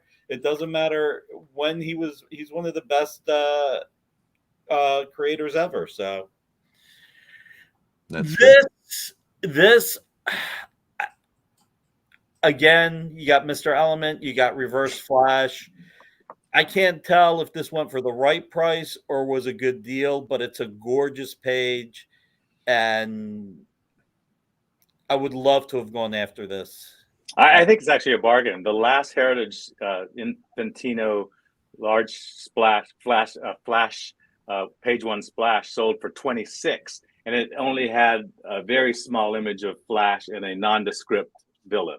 So this one, you actually have Reverse Flash, which looks like the Flash with a little different logo, and you have the other villain, Mr. Element. So I think this is far superior. For another $1,500, I think it's a better deal. Yeah, no, good point. And we'll touch on Jason. We'll get to your question when we're done this for sure. I think it's a question worth answering. But yeah, it's just gorgeous. Peak Infantino, two great villains. It's stunning. So congrats to the winner. This is definitely one I would love to have gone after. Yeah, and this was from Flash 153, went for $28,800. Yeah. This went cheap, in my opinion. Dang this thing. I hate Heritage website. We're always logging me out. Wait, why don't you just log in? Well, I am logged in, but that's why I just refreshed it. Okay. I keep thinking it's going to let me that the browser is going to know I'm logged in, and it doesn't. I have to refresh it. Here we are. So this is a deal. This was a deal. I know who won it, and this is definitely something that was one to sell. It's a great deal. I think one of the things that's happened since last year, when Neil passed away, a lot of art shot up a lot more. I think it's cooled a little. And again, a lot of art in the auction. And this is one of the pieces that ended up falling between the cracks. And the person who won it, I know that I have a feeling I know what they're going to put it out for. And you've got that one JLA cover. Now, the JLA cover that sold in Comic Link last year was Batman walking in with the Flash dead in his arms. And of course, the Flash is the greatest superhero of all time. So obviously that broke $100,000. This is like Ramita being on the air when he says, Spider-Man, you got to do a shot. When I say Flash, you got to do a shot. But no, I mean, at this price, I mean. Yeah, this would be on a dealer wall for 50. Yeah, exactly. Just a year and a half ago. Yeah. So, between the fact that a lot of Adams have come out and the market got a little saturated and that it's one auction after the other. I mean, look, you could get single Adam pages of Flash or Green Lantern or whatever character go for $10,000. I mean, this cover going for this, you've got major characters on the cover. I mean, you've got the Flash, you've got Batman, but no, they're sitting down. Marcus has pointed that out, but they're sitting down. Who wants to know? Yeah, but people buy for covers that they're laying down on. I know. I've only used, but no, I completely agree. I mean, it's a Neil Adams, Justice League cover. I mean, this is a steal, and like you said, there isn't one dealer, or heck, if a collector had a table at Comic Art Con, they wouldn't have it on their wall for less than 50. It's just, that's the starting point of a conversation when you have something like this in your collection. So, I mean, it is what it is, right? No, the person who got a great deal, and even if it sells for 50, if he's looking for a quick flip, whoever buys it for that price will have a good deal. Look, it's unfortunate that this one slipped between the cracks, but at the same time, it happens, right? That's the risk you take. Yeah. All right. So now I think this is the one you wanted to talk about earlier, that Perez. Yeah. Well, it's the Flash. Even if it's Wally West, it's the Flash. So, but no, this is what I was saying, though. The Avengers price was a great price. But then when you look at this, you're like, wow, that should have pushed up the Avengers cover even more. But this definitely, to me, overperformed. I mean, there's only 4 George Perez Flash covers, so maybe that played into it. Mm-hmm. I don't find these to be the most compelling Perez covers, to be blunt. And this is with me saying that Flash is my favorite character. The villains on these covers are not well known, so it's not like you've got Flash fighting Captain Cold or Mirror Master or anyone. Wally West is in one of the 2 best. West, he's one of the 2. He's number 2, but that's okay. But no, we all grew up with different Flashes. But again, this was a really strong price. So congrats to the consignor, but also to the winner, because this isn't going anywhere anytime soon. No, it's a strong price. It is older than the Avengers, probably by about 10 years, Jason. Right, and it does have a lot of free space on the cover, because I think when people look at the classic Perez covers, it's him utilizing all the space, putting more detail in covers. I think, that's why I think it is a strong. I'm glad you popped that up, Bill. That's funny. It is getting late. More DC. And I'm sorry, number one Marvel fan. We have one more DC piece of art here for you to look at. Ed Hannigan and Dick Giordano, Detective Comics 525. I'm always a huge fan of Ed Hannigan's work. Yeah. I mean, this is a really, really beautiful cover. This went cheap, and actually, I would say this is a steal. First Killer Croc cover, second or third Killer Croc. It might even be, I think third Killer Croc appearance. This cover was a steal. I mean, wow. If I was going after this, I would easily have gone past 30,000 for it. You're seeing Killer Croc's back, and you're seeing Batman with a flashlight, scared there, and not with a good Jim Aparo scared face. But I think that whoever got this got a great deal. I think people don't realize how early of an appearance of Killer Croc this is. Yeah, I didn't know it was that early.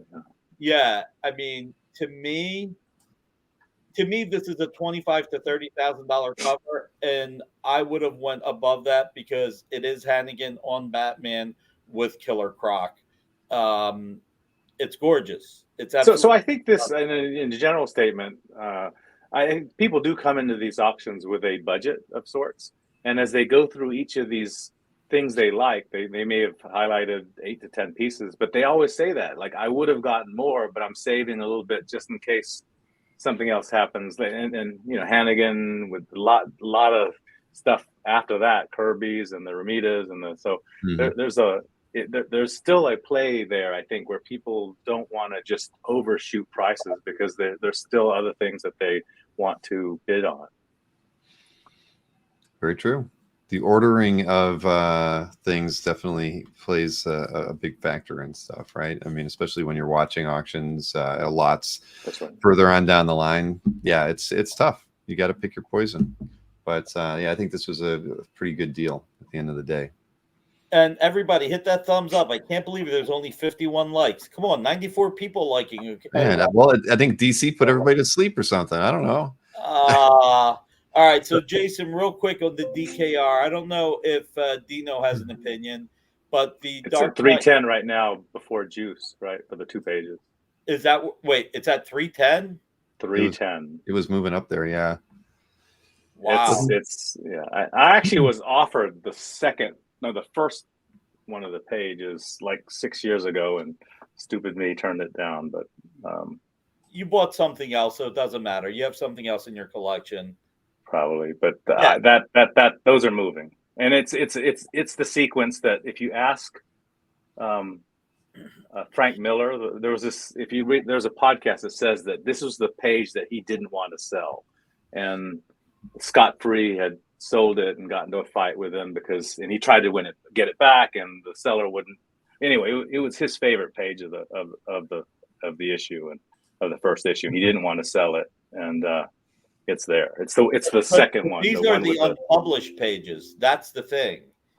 Yeah, that's another thing. So people don't know the Dark Knight pages were inked by Klaus Janson. Yeah, but for many pages, Frank threw out.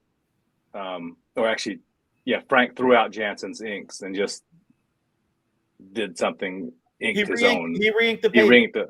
He re-inked the pages. He had the photocopies that he made, and he light boxed them and re-inked the pages.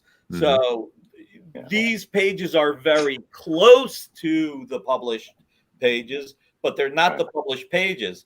Now, what I will say, if you would have asked me before you told me that it went for that they're at 310,000, I would have said I think it's going to top out at 150. That just means I don't know anything, because I am surprised that it's at 300. If it's at 310 before the juice, that means it's at $372,000. Yeah, somebody wants those pages. It could be Frank. So I'm pretty sure it's not Frank. Okay. I'm pretty sure it's not Frank. Right. But somebody wants the pages. And people at least. Yeah, I mean, where it's at now, I mean, it's going to be. Chuck said it jumped up to 475 with the juice. Wow. then yeah, it's the sky's the limit. I can't wait to talk to Joe about that one. We are going to do a preview of the international auction too. So yeah, he'll have a smile on his face when we're talking about that one. Well, look, I mean, that sounds like it may break. I mean, if that's at 475, it sounds like it may get as high as 800,000. You mean and break that famous splash, the New York City splash? That'd be interesting. But again, this just shows. I think the premium pieces that are just, killer to die for, those type of really ones. They'll just there's no limit to what those. Nothing can surprise you for those pieces. And this, I would say, and not having the data, but this is guessing on my part. I'd say this is a record for unpublished pages. I'd say this is definitely a record for unpublished pages. Even where it's at now, even if it was at 310 plus juice, 475 with the juice, that is incredible for unpublished. Hey, Jason, I'm just curious about one thing. Did you know where it was at when you asked the question, or were you just asking out of curiosity? I'm curious now. He's a curious individual, Jason, for many different reasons. We're here, but hey, I have my 7 picks, but I'm just going to breeze through them real fast because I have 2 guests in the green room who I've been keeping it check, and they're patiently waiting, and I appreciate both of them doing that. But yeah, see, I knew Jason would be in there. Yes, he knew it was up near 300. Okay. Ian says it's time to publish them. Yeah, probably. Depending on what they go for, you're absolutely right, Ian. But yeah, I'll go through mine quick. Mine are I don't know. You know me and the way I pick art, but I picked this Kubert piece from Brave and the Bold. Everybody knows I want a Hawkman page from Brave and the Bold. This one went for 18. It's just funny, I mean, I think I should stop talking about stuff I like because I mean, we had a page on Dueling Dealers that didn't even sell for 9. 12 months ago was as good as this one, and I mean, maybe there's something special about this particular issue. I don't know, but it just makes me feel like I might never get my Hawkman. Well, this is the first Silver Age appearance, right? This is the is it first? Okay, then maybe there is hope still for me. 28 for a year and a half ago. It sold for 28, so everyone was thinking it was going to go below that. But 18 is about 70% of that. So. Then there you go. So what are you saying? It went for too little. Is that you think it should have went higher? I don't know this market. Okay, I don't either. I mean, I just know the average Hawkman pages by Kubert. I thought I might be able to get one day for. I was hoping like 9 or 10. I think still an average page with 1 or 2 panels of Hawkman, you could probably get it 9 to 12 somewhere there. Okay, well this is a special issue though. Yeah. All right. Well, so I won't look to Brave and the Bold 34 is out for me. Thank you. That's first Silver Age appearance to Hawkman. All right. Well, there you go. See, and you're not going to trade a Cockrum X-Men for it. So don't worry about it. No, I'm not. I'm going to hold on to those. The one. So then the David Mazzucchelli, Daredevil 209. This one went for 13,200. With the juice in it. I don't know. I was going to say I thought this one should have went for more. Right. I mean, just knowing what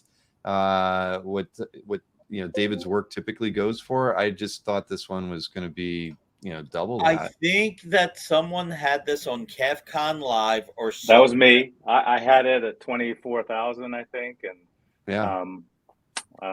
I thought this would at least do 20 or 18 to 20. But so 13. Did you consign? I did. I consigned it. I did. Okay. I'm sorry, Dino. I shouldn't have picked it. We should talk about these things before. No.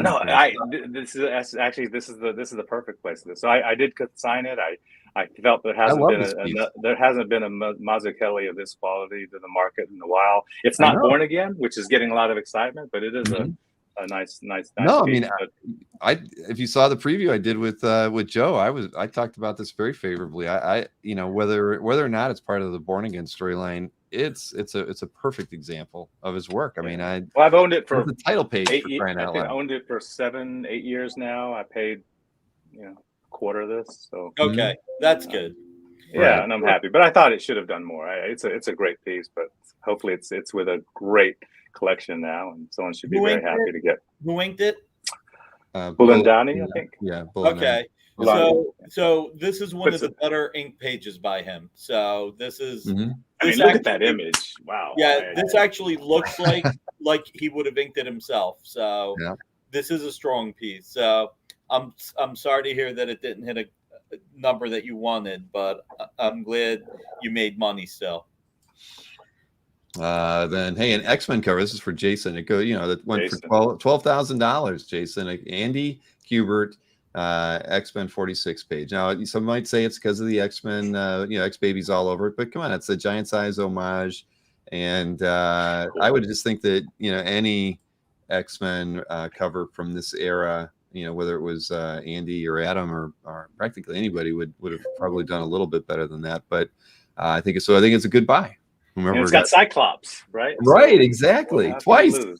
I honestly thought this one cheap. I thought, believe it or not, the X babies were memorable. I thought this should have went for more money. I really thought this should have been in the $17,000 to $20,000 range. Sure. Yep. I thought it was funny that you have 6 pieces that are either Power Pack or X babies, all covered. Yeah, that's true. Very true. So Chris says wrong Kuberts. All right.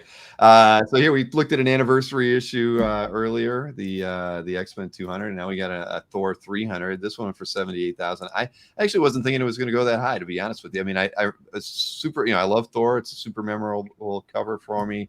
I love Keith Pollard's work, especially from this era. But I was thinking it was going to, be more in the like 60, 65 range. So. I mean, this is a true Falcon. It's Pollard's best Thor cover. It's got like Loki and Odin and the whole bunch of other things in there. It's perfect composition with the big hammer. And this was actually owned by David Maisel, who's one of the founders of the MCU universe. So there's some provenance there too. And look, I thought it was going to hit somewhere between 72 and 90. So a really good price and a classic cover that it is a Falcon. And it's just something that no matter how big of a Thor or small a Thor fan you are, this is up there with a great Kirby page, a great Simonson piece. This is up there as one of the most iconic Kirby covers of all time. Exactly. I mean, and again, it's the art. Don't just look at who drew it. Look at the art. I know it's a fantastic image. I mean, because I remember my first thought when I looked at it was, Pollard's following Buscema, and Buscema had so many awesome classic poses of Thor, right? That we can all just, we can imagine 12 of them right now. And he came up with an image for Thor that defied anything that Kirby had done, but it's still, the price still was a little more than I thought. But when I looked at that, that's what I think about that. I think Pollard was able to do something so unique that we haven't seen. I mean, Coypel is like probably the next Thor artist for me that was doing things really different and was able to come up with something. This is an image that is ingrained in our psyche, and it wasn't done by Buscema and it wasn't done by Kirby. So hats off to Pollard for putting something like this into the world. It's packed with goodness, mysteries. It's packed with greatness.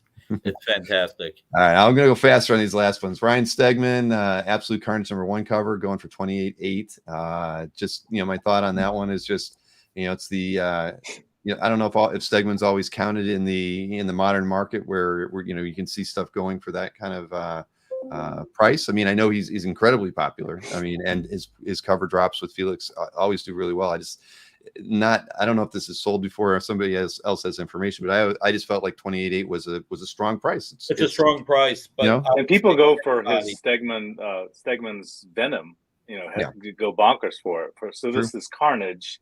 It's surprised that it hit this price, but still pretty cool. Right? Strong price, but if you can go out there and buy some Stegman covers, if you have the money for under 10K, get them while you can with Venom or Carnage. There you have it.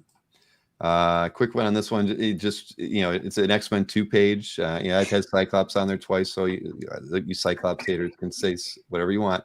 At 25,000, for an early X-Men page with pretty much the full team on it, I thought that was. I mean, it kind of finished where I thought, but it's funny that.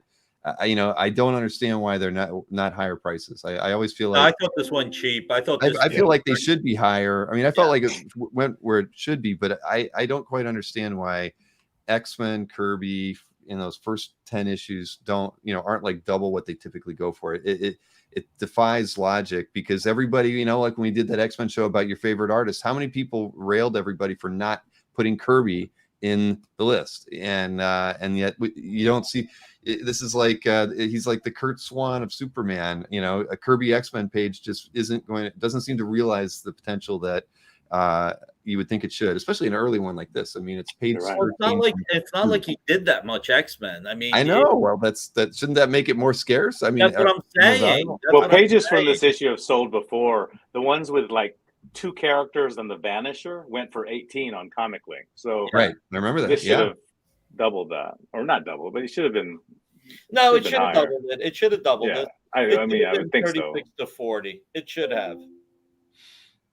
Sorry, just reading the chat. All right, then the last one, just as a fun pick.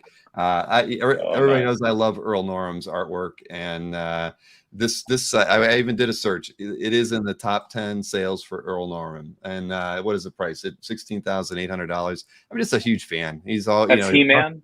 Yeah, exactly. Oh, it's wow. He-Man from it doesn't have a date. It's in the 80s somewhere. But again, I just think I just love the guy's work. I mean, the pieces that are more expensive than this one that have sold in the past. There's like a Conan. It's Conan work, and there's a Hulk cover out there that's sold for more. So I just love the guy. I love his work, and I want to see his work be more valuable. So for those of you who collect Earl Norham, I want to see it skyrocket. I appreciated his stuff. I am dying to see some of the Savage Hulk covers by Earl Norham come out, Mm-hmm. like the one where they're carrying Captain America in the ice. If that one were ever come out, sure, that will break all records. I mean, I thought this should go for more. Especially for 70s fans. I mean, he's disco dancing, so you've got yes. All right. But yeah, no, I mean, but again, he's like you just said, there's stuff out there that would really shock people. If it got on the market, I think it would do really well. Norham's just I don't know, he's an unsung guy who I still to this day doesn't get the credit he deserves for just being such a fabulous artist.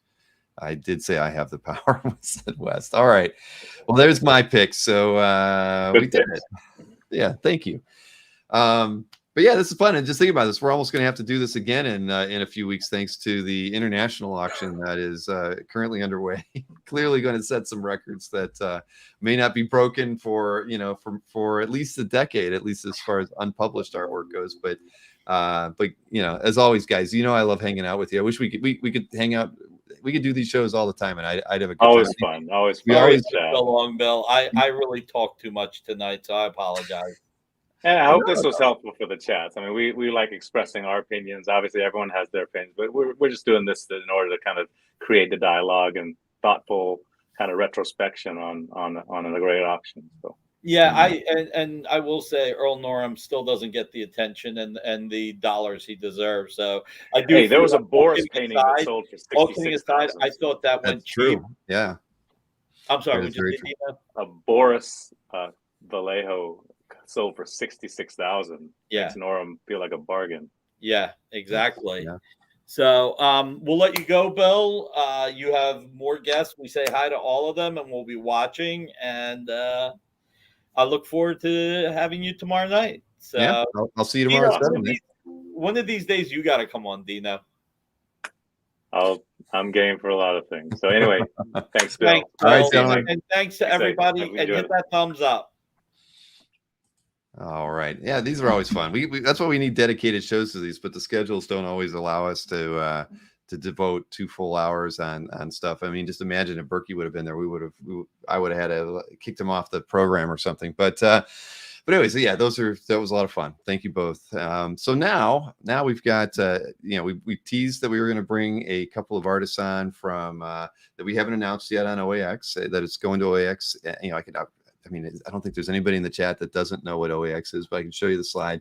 I need to get it updated. I got to get some more artists listed on there, but of course it's our art show in Orlando, January 26th through the 28th. It's coming faster than I'm ready and prepared to admit, but it's going to be a great show. We've got so many fun things planned.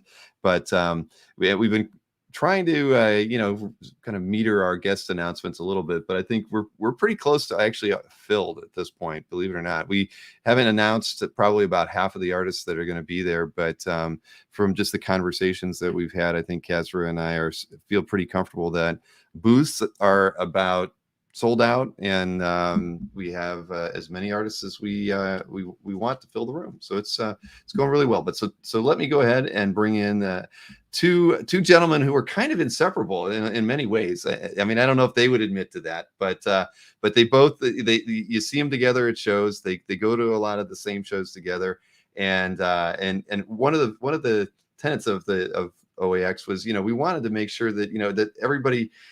Not only the attendees, you and I as art collectors were having a good time, but we wanted to make sure that our guests were, going to ensure to have a great time when they're at the show. And these two guys together basically guarantee that they're going to have a good time. So let me bring in Tony Moy and Daniel Govar. Hello, gentlemen. Hello, everybody. Hey, good evening. I wasn't going to ask, what is the bromance all about with you guys? You guys are everywhere together. You are inseparable, but it's awesome. It's like if I see Daniel, I know that I'm going to see Tony. I mean, 99 times out of 100. Yeah, pretty much. It kind of just formed very, very naturally that we both. I started going to conventions. Dan was already doing them, so he would be the big bro. In this conversation. I'm the older brother. Yeah. Now, Daniel, you're in Florida. Tony, I forget. Are you in Chicago? Right. Okay. So it's not like you guys are live next door to one another. No. But no. Well, that the thing is, you guys have you both paint, which I think is fantastic. I mean, we don't have enough painters in the hobby as far as I'm concerned. I mean, you can see I've got a lot of painted artwork on the wall.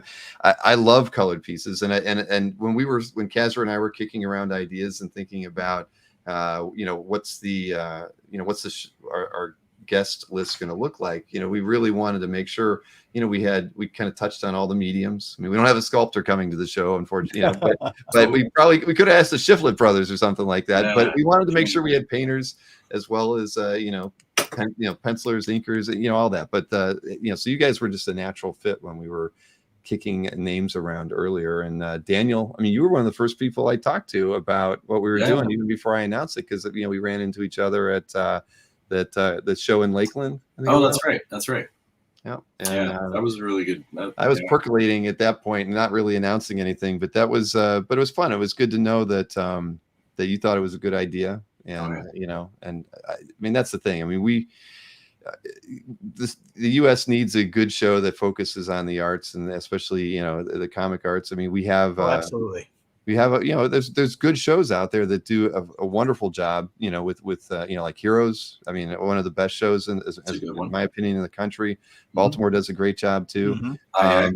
IX, absolutely. Gosh, my favorite show. That's where I bought almost all the artwork on that wall has come from. Oh, gotcha. Got a couple Bob Eggletons up there. What else I got? Okay, we need to talk. Yeah, the one in the back is actually my daughter. She posed for stuff at IX one year. And the next year, Bob came with a painting of my daughter. I mean, I had to buy it. He wasn't going to give it to me, but I can actually say that I've got a portrait of my daughter painted by Bob Eggleton. That's pretty cool. Yeah, I agree. So, but yeah, absolutely. So there aren't enough, and I'm good friends with Patrick from IX as well. And so, I've done a lot of work with them. I published that Infected by Art book annually, and so I have a deep love for the painted arts. Anybody working traditionally, all that. So it's so for me, always watching what a great job IX did was also kind of inspiring to come up with something like OAX as well, just because. IX has always been like my favorite show of the year. They do a great job. You get the best talent, and I'd love to see this at that same level. Well, I appreciate that. And the cool thing about IX, and it's not something that we're going to do here. That's a juried exhibition at the end of the day. Very much so. Yeah. Those guys have to go through a process. I mean, I was on the jury to pick the people in there one time, so it's it's an honor to get there, and I think that. you know, I don't say that we're going to get to that level with what we're doing here, but it is a curated show. Never, Because never say never. Never say never. Okay, never say never. But you know, the interesting thing was that as we pitched the idea to a few other artists, I mean, the ones that we had kind of felt like we wanted to have at the show, it's not many people said no, and that was reassuring. You know, it kind of gave us the confidence that this is definitely needed. You know, like I remember just even Dan Jurgens, when I talked with him, he almost said yes before I got done with the pitch. You know, it was just, he was like, when I've been waiting for this to happen, you know? So yeah. Well, you talk about like painters and you talk about shows and the kind of art.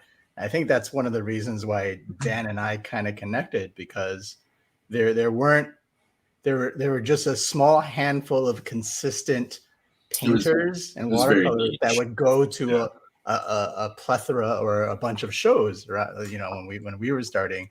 So there's always like, okay, well, there's only a couple of us, like, and we both had the same similar business model and process of doing commissions, and so we run into each other a lot, kind of like our backgrounds, even just doing commissions at shows and stuff like that, and eventually it kind of became like, hey, do you want to work on a piece? I think it was Heroes. We're like, hey, you want to work on a piece for in tandem, like for the auction. For the auction? Yeah, that's right. The giant card. Yeah. I think that kind of started it, and we had the similar sleep schedule at conventions as well. Yeah, the lack of right. No, well, that's awesome. I mean, and I've known both your works for a long time. I don't own a piece of art from either of you. I hate to say that. We need to fix that. But yeah, no, I mean, so the thing is that I just felt like this was right. I mean, I wanted to have a couple painters be at the show, and so I couldn't be happier. I did ask Boris if he'd like to go. I mean, I know we mentioned Boris, but Boris can't travel anymore, unfortunately. Mm-hmm. He would have been a fun guy to have there. I actually went and asked for Struzen too, but unfortunately he's not traveling anymore either. So really? I was trying. I was swinging for the fences. Oh, Drew, man! Wow. Yeah, that would have been pretty awesome. But I mean, it's fine. I mean, the thing is, there's so many great there's so many great artists in comics today that, and it's wonderful that there are so many people who still see not only traditional art as an avenue to making art for comics, but that there's a lot of guys who are doing a lot of things with ink wash and adding color to their pieces, and just, I don't know, I'm not going to say it's like a renaissance, but it's great to see that we have so many people still working traditionally and trying and experimenting and doing things that aren't normal because or standard or what we expect comic art to be, because it really is an art form. And when you see people doing that, it makes you, I think it should help people realize how special the art form is, when people are really pushing themselves to do more painterly work. And I don't know. So at any rate, so we've got you guys coming to the show, and it is gonna be a really great time. And one I know we've kind of talked about, like, there's gonna be some pre-con things. I wasn't quite prepared for it. I hate to say it, so we're not going to talk about it tonight. But there's going to be some opportunities for some pre-commission opportunities that'll be delivered at the show. So another reason for many of you in the chat to buy your OAX tickets. I can tell you, I know we're over 85% sold out on the VIP wow, tickets, which is fantastic. I mean, going into it, we didn't know what to expect, but we've already had to increase our room allotment at the hotel. We basically quadrupled it, I think, from what we started at, because we sold that out rather quickly. So I would also encourage those of you who are thinking of going, you should go ahead and book your room now, even if you haven't bought your ticket yet, because the room nights we have occupy more than half of the hotel space. So you guys as artists don't have to worry about it, that, of course, but the attendees coming have to make that a priority probably in the next month or two. But there were 12 of my commissioners that have already gotten VIP passes. Oh, good. Well, they've all reached out and said, "Hey, can I set up a piece now?" It'll be soon. It will be very, very soon. And I blame myself. I've just been so darn busy. Taking on OAX is just an extra job. If it weren't for Kazra, you know, when I was talking to you, Daniel, I was thinking 4,000 square foot room, you know, 15 artists and maybe 3 dealers, because you know, me tackling it myself, I just knew that was as far as I could go in year one, right? Figuring I'd do a good job, and then I'd probably be able to find help that would be able to kind of move me in the right direction. But Kazra's been he's an incredible. Yeah, when I learned that Kazra was involved in it, and I've known him. I've known him since I started doing shows, and even a little bit before. You could tell us some stories about Kazra that he probably wouldn't want people to know about, but that's true, because Kazra was in Chicago for a while. He was in Chicago for a while, so I knew him from that before I even thought about trying my hand at becoming at being a full-time, just going to conventions and doing art. I knew him, and so I have only the best things to say about him. And so when he came up and said, like, hey, I'm a part of this, now come in, you don't have to say anything else. Like, exactly. No, Kazra's got he and I work really well together. I mean, I've known him for 20 years too, and he's just you know, when he just offered to help. I mean, I don't know if he even offered. It just kind of it just kind of happened. It just kind of happened, right? We went. He came to my place in February for an art meetup that we did, and he kind of never left. He's been sleeping in the spare room for the last 7 or 8 months, and yeah, but it's been fantastic. You know, it's for me. You know, I kind of work in a bubble typically with stuff. My wife's my lead programmer, and I don't really have somebody to bounce ideas off of too often. But having Kazra, you know, be there, you know, to he helped me figure out what we should be doing. He's really he's got a lot more better ideas than I do. He's the reason I got into New York Comic Con for the first time. He's like, hey, you want to do New York? I'm like, I've only done like 2 shows before. Like, New York? He's like, yeah. I'm like, okay. And it worked out. He had confidence in me and a little bit of faith. So like, I was like, oh. And I don't think he's hearing. He's not hearing all this wonderful. We don't want to. He doesn't. His head is already MODOK-like large and ego. So. Exactly. But yeah, I mean, I couldn't think, you know, because he's functioned as a rep in the past, doing pro bono work for artists. I mean, you know, because we really want this to be a successful show for everybody. Oh, there he is now. Thank God for Kazra. Oh, damn it.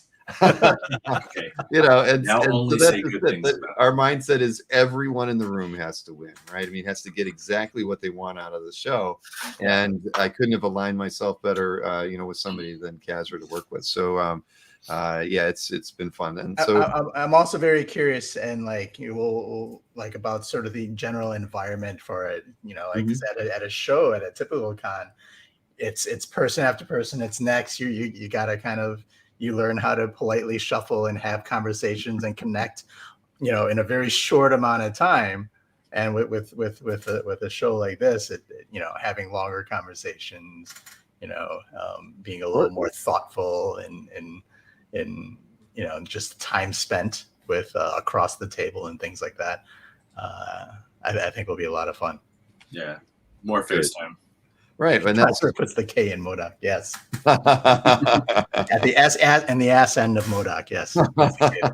Oh, you know him well. So, but you know, again, it's fun when you're thinking of the way we've just approached it, because it's you know, I think he and I are both very, I don't want to put words in his mouth. I'm very altruistic in my approach to business and life and everything. And you know, I want to see people succeed before I do. And I think that he really has that same spirit. And, you know, I mean, I want to see the art reps and the art dealers do really well. I mean, everybody has to, you know, to win. And I want that to you know, it'll be a failure for me if it doesn't happen. And so it's been fun planning it. And,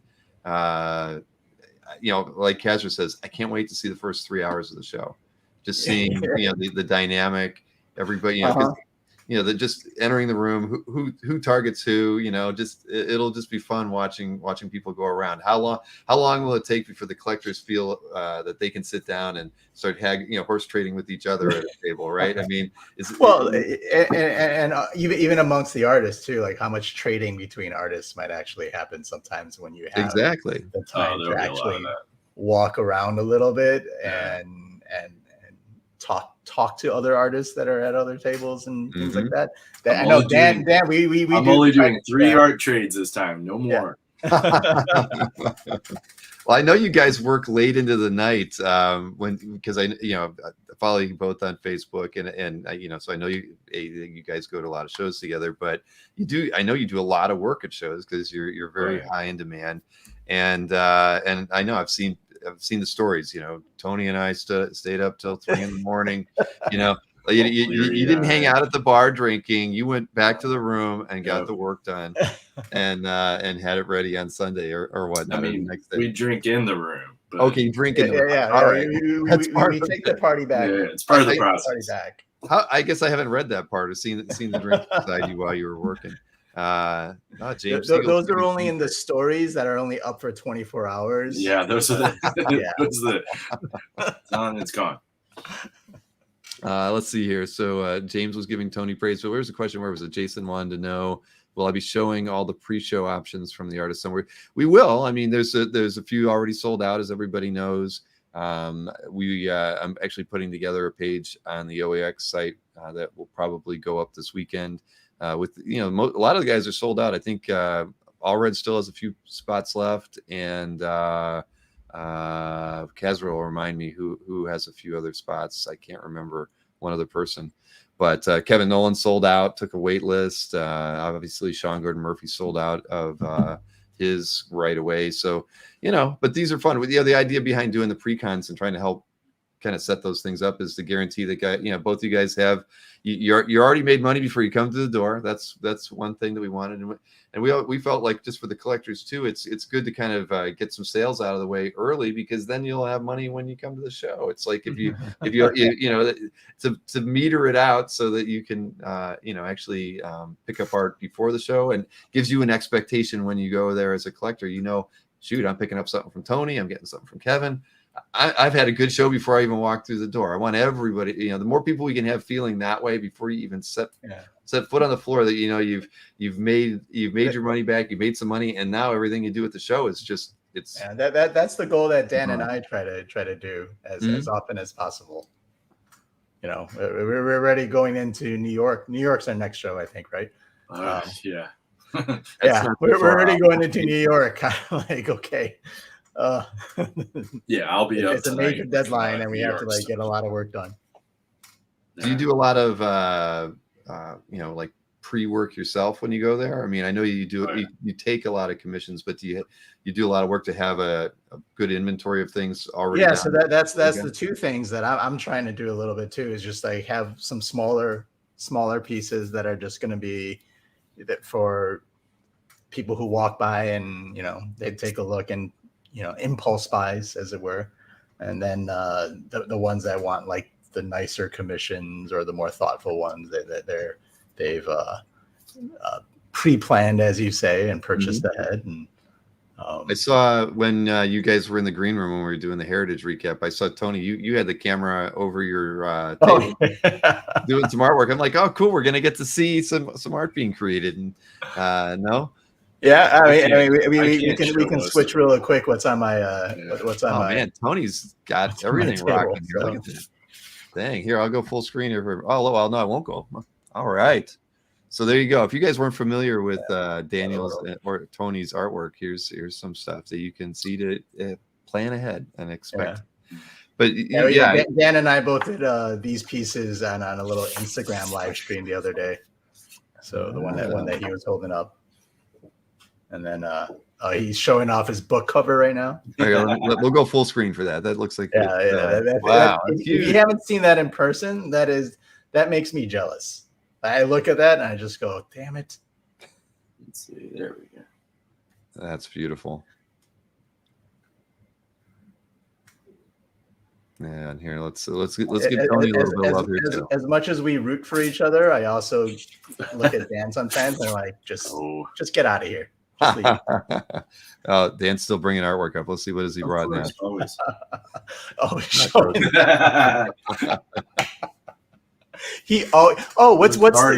on the bottom, Dan? Can you Rosario Dawson. Is that your? That's a weird signature. Yeah, it doesn't look like his. Yes, man, very nice. Yeah. Most of the stuff I've been working on lately has been for Star Wars top sets. And then book covers for Naomi Novik's fantasy novel series. Oh, cool. So I've been doing wraparound covers and then interior illustrations as well. She has a omnibus series called Temeraire that I've been doing 3 volumes of. So yeah. That is awesome. Yeah, Marcus says I have to warn you guys not to bring any Aquaman art. Not to bring what? The Any one Aquaman? character we don't sell well on the channel, Aquaman. We haven't quite figured out why, but Yes, we haven't seen my Aquaman yet. Yeah, there you go. There's a few characters that we know if we do, there's like a very niche few collectors that like if they walk by, like yeah, that person's gonna get it. Hey, let's see, Daniel. Antoine wanted to know. I think the first piece you held up. What's that character from? That is It's not Shin small. Hati from the new Ahsoka Tano series. Uh-huh. She's the apprentice, former Jedi, but she's one of the dark side. Yeah, apprentices. dark side pseudo Sith. Yeah. See, I've been waiting for the show to be all released before I watch it. Yeah. Oh well, now I just That's okay. That's okay. It's just a character. One ear out the It's a other character. right now. You see her in the first episode. It's not like Yeah, negative. she's not too much of a spoiler. Let's see. James, who was he said bring the 42nd cover to OAX, Tony. So Bring the what? What was it? The 42nd cover. So, The 442nd? yeah, is that what? Oh yeah, the 442nd. I'm sorry, I was misreading the way he wrote it. Jason says Luke dies. Sorry. Jason is, he spoils everything. I don't know. I don't know why I let him in the chat like every single show. Daniel, is that Brian Froud original on the wall? No, it's a limited print, but it's a massive limited print. It's one of my favorite pieces ever. But yes, it is Brian Froud. Very nice. Let's see. So Scott wanted to know, is Daniel bringing his Star Wars art to OAX? Please say yes. I will be bringing some. Some that I can. I have a number of things that haven't been published yet that I've got to wait until they. Actually, by OAX, they hopefully will be out. They might be out by then. Yeah, I might be able to bring some of the other stuff at least. Newer pieces. Well, Scott's a big Star Wars art collector, as are a few others in the chat as well. So I think Star Wars art always goes well. I had a live streams we do. Private collector in Miami, I think that that bought like 75% of my pieces. Mm-hmm. So he kind of cleaned out a good chunk of my inventory that I had. So it's a lot of new stuff now. Well, that is very good. Yeah, Kazra says Daniel would do a killer crotch goblin. I don't think he knows what the crotch goblin is, Kazra. But he can learn. He'll learn. I'm sure he's going to learn one way or another by going to OAX. But the crotch so many goblin. puns to be able to say right now. I mean, I have my own sort of interpretations. I don't know if they're fit for. Yeah. Well, having done so many live streams in 3.5 years, we've got a lot of a lot of memes and a lot of inspiration that has come out of the chat and dumb things that have happened on some of our shows. And the crotch goblin is one of those. And Marcus is the proud owner of the painting. Literally, like Anthony Snyder found this. I mean, I don't even have an image of it. It literally was like a 2.5 by 4 foot painting of a naked goblin with his legs splayed out practically. And it was a meme that they did. It is. If I had the meme for you, I'd play it because it brings me to tears every time I see it. Because they just did it for fun. He and his wife did this meme, and had the painting in there, and it just became an instant hit. I mean, going off of that, is OAX going to have its own little character? Well, we haven't settled on anything yet. Casper's probably got a few ideas. He's brainstorming on some of that. Well, there's definitely going to be a mascot or two there, but hopefully it's not. And if the mascot happens to look a little bit like Hazra, I'm okay with that. Hey, Ron, how are you? Yes, yeah. James says Tony and you guys are looking for a quick exit right now. Now that you've learned too much about what you're getting in store for at OEX. Oh, I don't know, Ron. You just got one of the big ones. You just got the Vader one. Yeah. Ron is a incredible patron of the arts. That is for sure. Ron's a great guy. Yeah, nope, I agree. I mean, he's a commissioner, right? He goes after he's not a published art collector. At least if I went in his Kafka, there might be a few things, but he's got some of my published stuff. Oh, good. Yeah. I just know Ron. He spreads it around. He picks up a lot of art from a lot of different artists, and the hobby needs guys like Ron. He is really good. You know, Ron was one of the very first commissioners I ever had. Yeah, he's one of those people that found me when I was that kid at a con that had like $50 sketches, that I spent 4 days on. Yeah. Ron's good at finding those diamonds in the roughs. He really is. He's got a good eye for hunting down. Like, oh, him? I have a piece by him like 4 years ago. Yeah, he sent me a couple of. We trade texts all the time, and he sent me whenever he finds somebody. What do you think of this guy's work? And no, it's great. I mean, like that guy's got talent. I definitely see massive potential there. But yeah, he's really good. Very, very cool. So I was trying to find that damn meme from Anthony, but I can't find it. I'll play it for you the next time we have you guys. Oh, I got to see this. Yeah.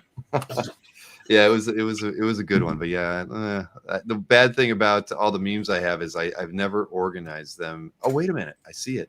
I knew it was from a Christmas show. Here, I'll just load it in here. I know it was a December 14th show. So I don't know. He was in a very odd mood that night, clearly, for putting this thing together here. Dig it up and get it. I have to upload it into the studio, so it'll take a second.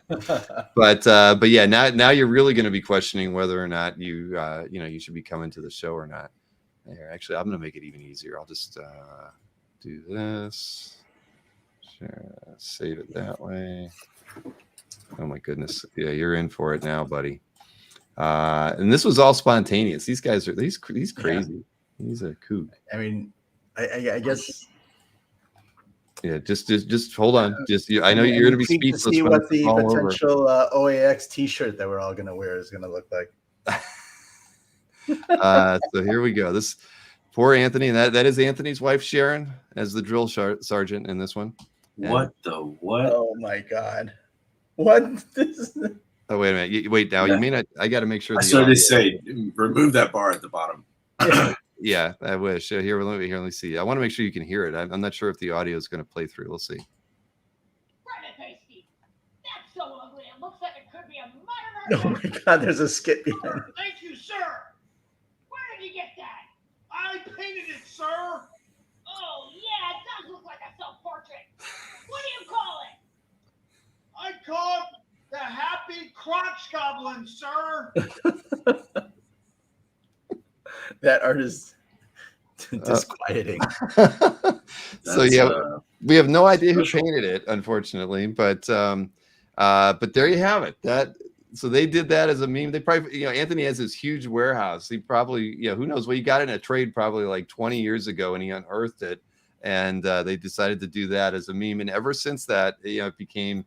There are Crotch Goblin T-shirts, believe it or not, and I can only imagine. Yes, exactly. I know I don't want. I got to remove it from the screen because it's blinding some children, I'm sure, in the audience right now. Ah, boy. Something poked my eye. But Marcus, we are not going to go past midnight, I promise you, because we have one other segment to do here. But yeah, that was the origin of it. But we've done stupid stuff like that for the last 3.5 years, just for fun, and it's become just staples in the show. And but we wanted to carry over that same fun spirit into OAX. I mean, it's a serious show, obviously, but it wouldn't be a show without a little bit of humor as part of it, and just keeping things lively. So I think that painting may actually be in Anthony's booth for the show. Wow. Yeah, believe it or not. So anybody who wants to get their picture with it, you can do that. It's like a teaser. It's like having a great actor, like having Mark Hamill in your booth. If you were going to a big show, no, we're gonna have that. You can get your picture taken. Won't even cost you $150, like a Hamill photo would probably be. It's probably even more. At any rate, guys, I'm sorry I made you wait so long to get you on the show tonight. You learned a little bit about pricing on the the classic artwork that's out there. Oh, definitely. You guys We definitely learned learned a lot. But And it was great to see that stuff too. Good. So what I'll plan on doing, like Casper mentioned, we can have you guys back on to do we can roll out and say this is what we're going to be doing on pre-cons, shows exemplary work from whatever the sizes and the types of artwork that you guys are going to offer. And we do a lot of PR on the channel, and I also send out mailings to the comic art fans lists and everything. So maybe we can do that soon, because I know that you guys prepared everything. It's my fault for not organizing it, but we'll get that out there soon. And again, I can't let you know how happy I am to have you guys as part of the first show. It means a lot. We're excited for that. I'm super looking forward to it. Yeah, maybe, I'm thinking right now, like if we were, maybe it'd be after New York Comic Con. Okay, yeah, that makes sense. So we'll give you a little bit of time to recover, and look at whatever. Like you said, it could be the Thursday after that. But I got you. We're all emailing now, so we can we'll coordinate it. Definitely. All right, gentlemen. Well, thank you for coming on tonight. We appreciate you doing it, and again, we will see you both again very, very soon. Have a great New York. Thank you. Yes, I hope we'll some of these people there, I'm sure. Yeah. I'm not going. We'll be sitting next to each other, so yeah. I think it's him, me, and Stefan Rue, actually. Yeah. I love Stefan is one of my favorites. He, that's too bad. He was at Heroes, and I didn't get a chance to talk to him there, wasn't it? Yeah, he was sitting right next to us at Heroes too. Yes, and I talked to you. Well, who knows what the heck happened there? I owe him an email. But anyways, all right, guys, have a wonderful rest of your evening. Thank you for doing this, and see you again, everybody. Thank you, everybody. See you guys. All right. I love those guys. They are, they're going to complement the show incredibly well.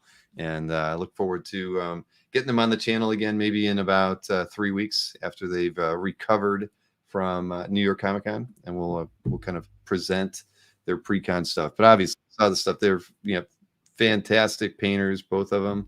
And like they mentioned, they do bring a lot of artwork pre-done. And Mr. Wingo hopes they will be bringing some Star Wars art as well. So, yes, we're gonna have a great show, very, very much so. So here, let me, Chris Snork just popped in, and we don't want to go to midnight tonight. There's so many other things I could be doing and talking about. I actually had some stuff to open. I don't even think I'm going to open it. We're going to leave that for next week because this show would go on and on and on, and I'm not a fan of keeping everybody up on the East Coast past midnight. Hey, Mr. Snork, how you doing? I'm good. You? I am very good. Thank you very much. Prince Valiant never looked so good, right?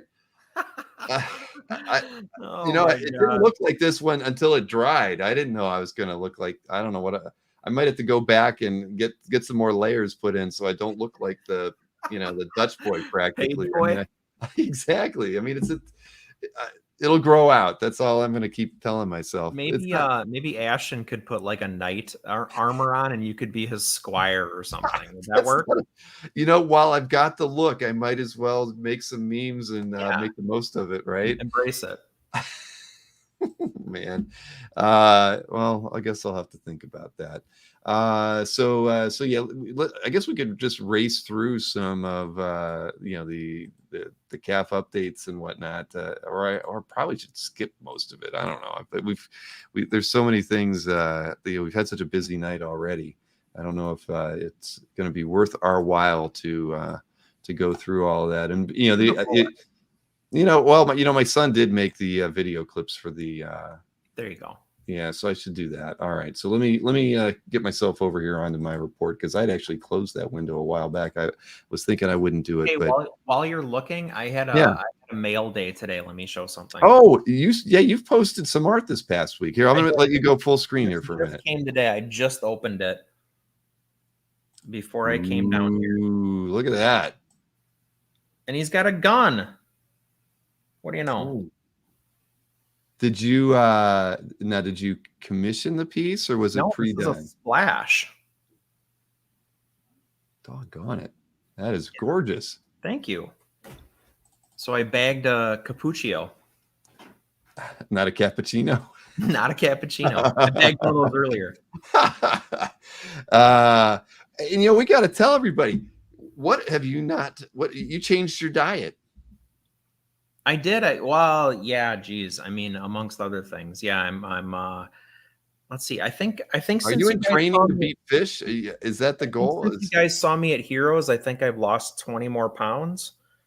And I'm gonna lose another 10, I think. We'll see. But yeah, working out twice a day, it sucks. Yeah, that's tough. When this is done, I'll be able to arm wrestle like two of his arms to one of mine, I think. Well, let's see. What is it? Chuck Arnold said that next time you have a heritage recap, have you on so we can have someone that just doesn't talk about the prices. Just talks Those about guys have great taste. Come on, Chuck. Chuck's a savage. He is sometimes, but that's why we love him. It is. Oh man, but hey, so talking about Savage, let's look at the CAF update. This is from last week, September 11th through the 17th. Now, maybe the signature auction had something to do with it, siphoning all of the money out of the hobby, but dealers have never seen a week quite like this one. Whereas the week before they were at 189, which is pretty pathetic on its own merit. They only reached $97,000 last week, 97,500 to be exact. And who did well? I mean, you can't even say anybody did well. Anthony had 25,000. Mike had he didn't even hit 18. Glenn hit 16. Felix did 14, and nobody else was over 10. So it was a bad week for art dealers and art reps, at least those that I host. Last week, but we can take a look at the top 6 items that did sell from dealers. Here, let me cue this up. And what do we got here? There's that paltry number. Is this the first time we haven't had a 6-figure week for dealers? Feels like it. I feel like it must be.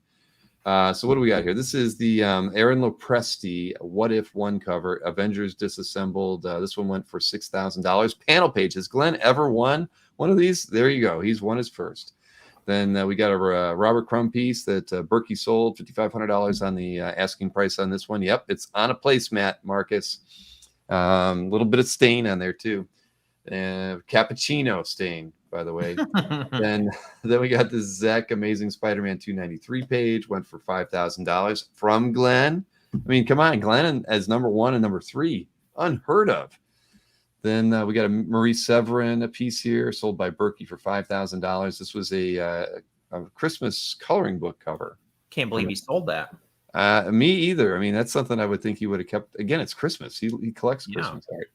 Then we got a JLA issue 20 piece, Bernard Sachs and Sikowski on this one. Yeah. Yep. Yeah. What do we got? That was Anthony at $5,000 on that one. And then we ended up with a Buckingham Miracle Man versus Fantastic Four 48 cover, sold by Mr. Joseph Melchior over at Brit Comics Art for $4,000. So yeah, down week. And we've never mentioned Joseph's name, I think, in a top 6 either. So plenty of firsts in that, but one of the worst sales weeks ever for original comic art dealers. Now, auction houses, what do we got? We of course had the big Heritage Signature Auction, $6.6 million. It ended up at 6.9. So eBay and Heritage Weekly combined almost for the same amount, 164 and 162 between eBay and Heritage Weekly. So let's take a look at the top 3 from each of them. And here we go. So we've got a Peanuts strip from 72. This one went for $19,105 over on eBay. And, that's about right. That's what the strips typically go for. Somewhere between 18, 26 on average, I think, is the going rate for a weekday strip. Then we've got this Chris Achilleos, the late Chris Achilleos, Kane book cover painting that sold for $7,250 on eBay. And then we've got a Dawn pinup. I don't know if it was published or not, by Mr. Linsner. This one went for almost $5,000, 1 penny under. Sold with a buy it now at that. So that wasn't a make offer. That was the price on that one. And then we looked at this Giffen piece last week. No surprise here. Went for $11,400 over on Heritage from Legion of Superheroes 294. Then you were right. I'm wrong. This was the Al Williamson, Carlos Garzon, Blade Runner page. It went for $7,200. I think I said around 10. You said around 6 to 8. So I think you were right. And then this Herb Trimpe, Sal Trapani, Incredible Hulk 161 page went for $6,000 over at Heritage. Yep, that is a Trimpe Hulk face if there ever was one. So yeah, 11,000 is Nick. Is it too high or too low for that? For that Giffen Legion page. I think that's insane money for Giffen, and I say that as a guy who desperately wants Keith Giffen art. Giffen and Malstedt, like that's the jam for me, so that's great. But not 11,400, and they're like alternate, like future versions of the two characters. I mean, like because that's nothing Darkseid and who was he fighting in that one? I can't remember now. Orion, wasn't it? Orion, yes, Orion, yeah. Exactly. So yeah, I don't know. The costumes aren't. It's not Falcon by any means, right? Because like you almost have to like know the characters to know that that's them, or know the book to know that that's them. And they're in silhouette and a lot of it too. It's the Kirby crackle. I don't know. Something at the end of the day, you know how those pages are hard to get. I mean, I don't even know if I've ever even seen one. For all I know Berkey's never had one for as long as I've been going over to his place. Not that Well, so it's just they're rare.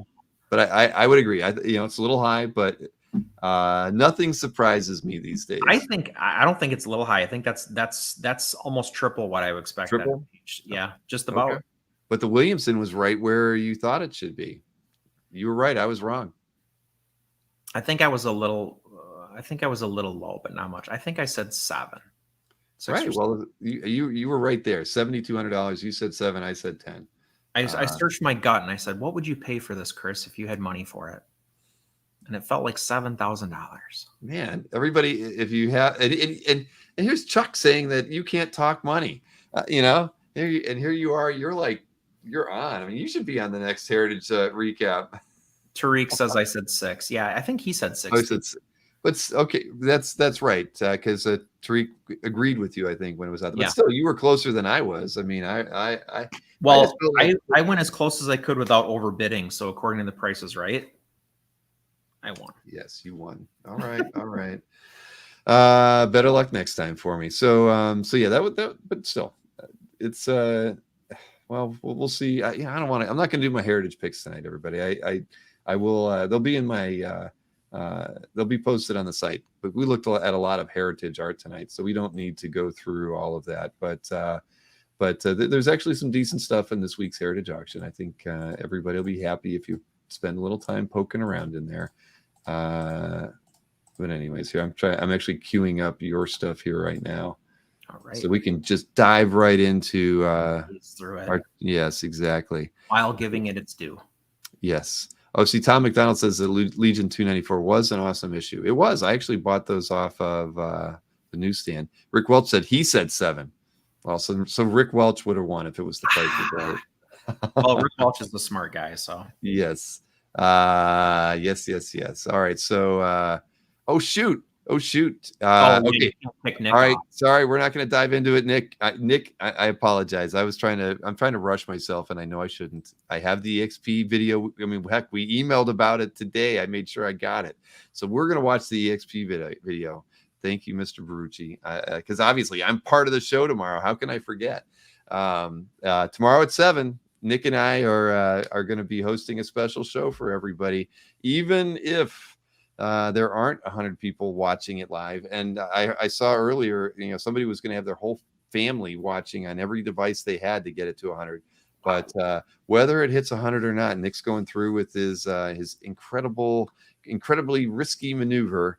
But we'll see tomorrow if it pays off. So you got to tune in to see how this goes. But here, let me play the EXP preview for what you're going to see on the show tomorrow at 7 o'clock. everybody, this Friday, September 22nd, we will have our biggest show ever. And this is the biggest risk I've ever taken. So, Friday, September 22nd, the Original Art Experience, 7 p.m. Eastern, 4 p.m. Pacific. We are going to do something I've never done before. We are going to have this Amazing Spider-Man 34 cover by John Romita Jr. and Scott Hanna, continuing the story of Norman Osborn not being an evil person, being the Golden Goblin, not the Green Goblin, but now Spider-Man may be infected. You got to read the stories. I can't describe it well because I got to keep this under 4 minutes. So let's just say that this is the biggest risk I've ever done. This is going to be best offer starting at $1. This could go for so little that I will cry. And I think Alex wants to see me cry. Amy doesn't want to see me cry, but Alex does.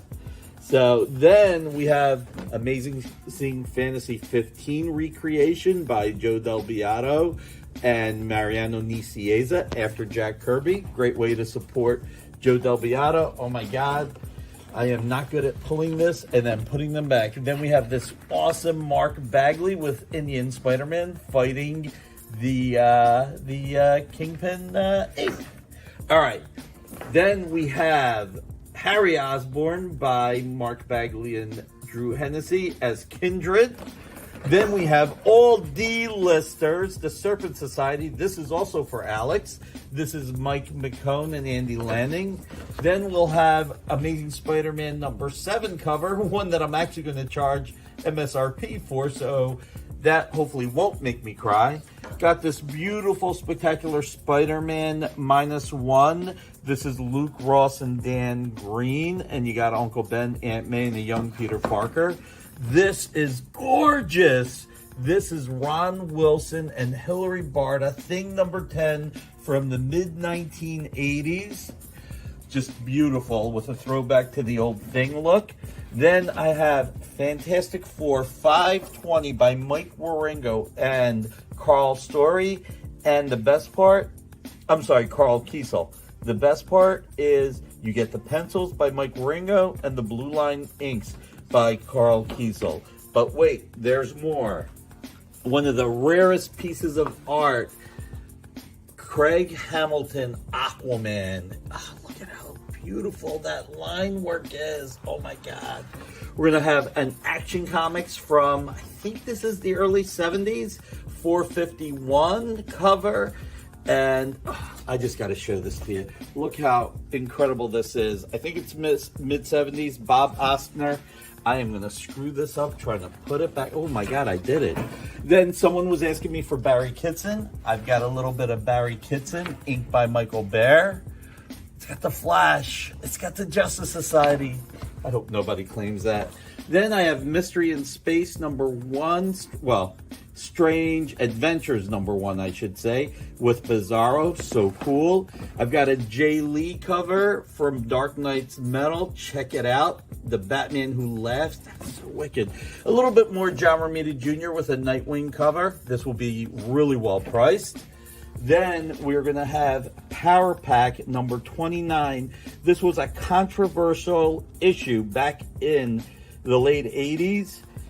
And we are going to donate a piece of the sales to a gun charity to protect us against guns. Amy picked a great charity. I'm sorry that I'm butchering it. Then another pair of art, Batman Dark Allegiances by Howard Chaykin. You got to love this.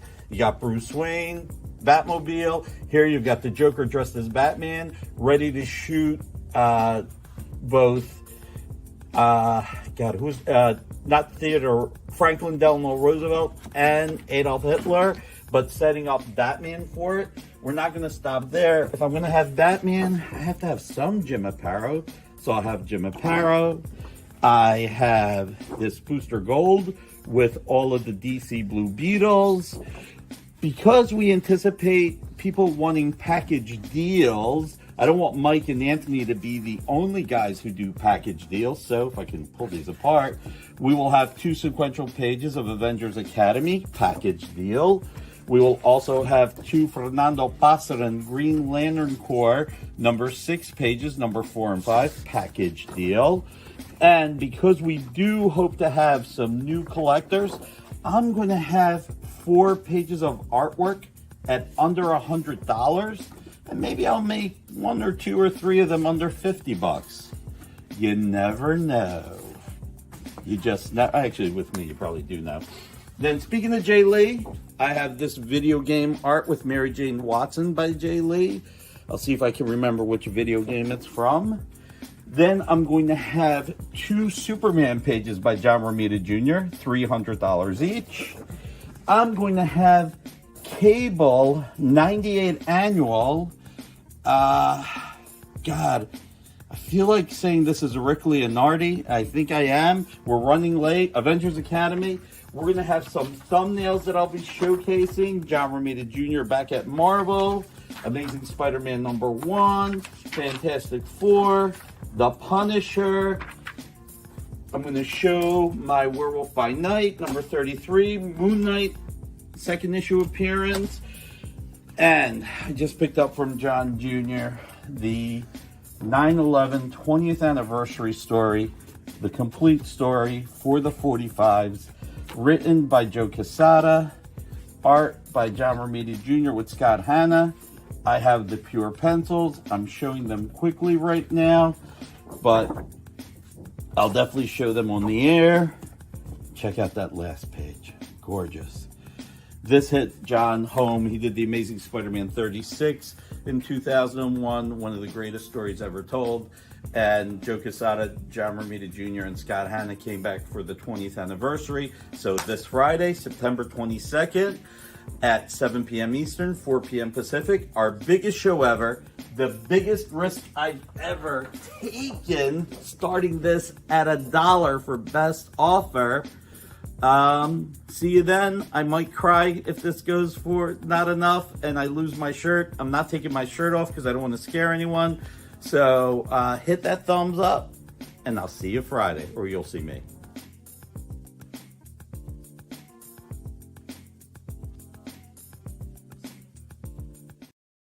Taking risks. That's what that show tomorrow is going to be all about.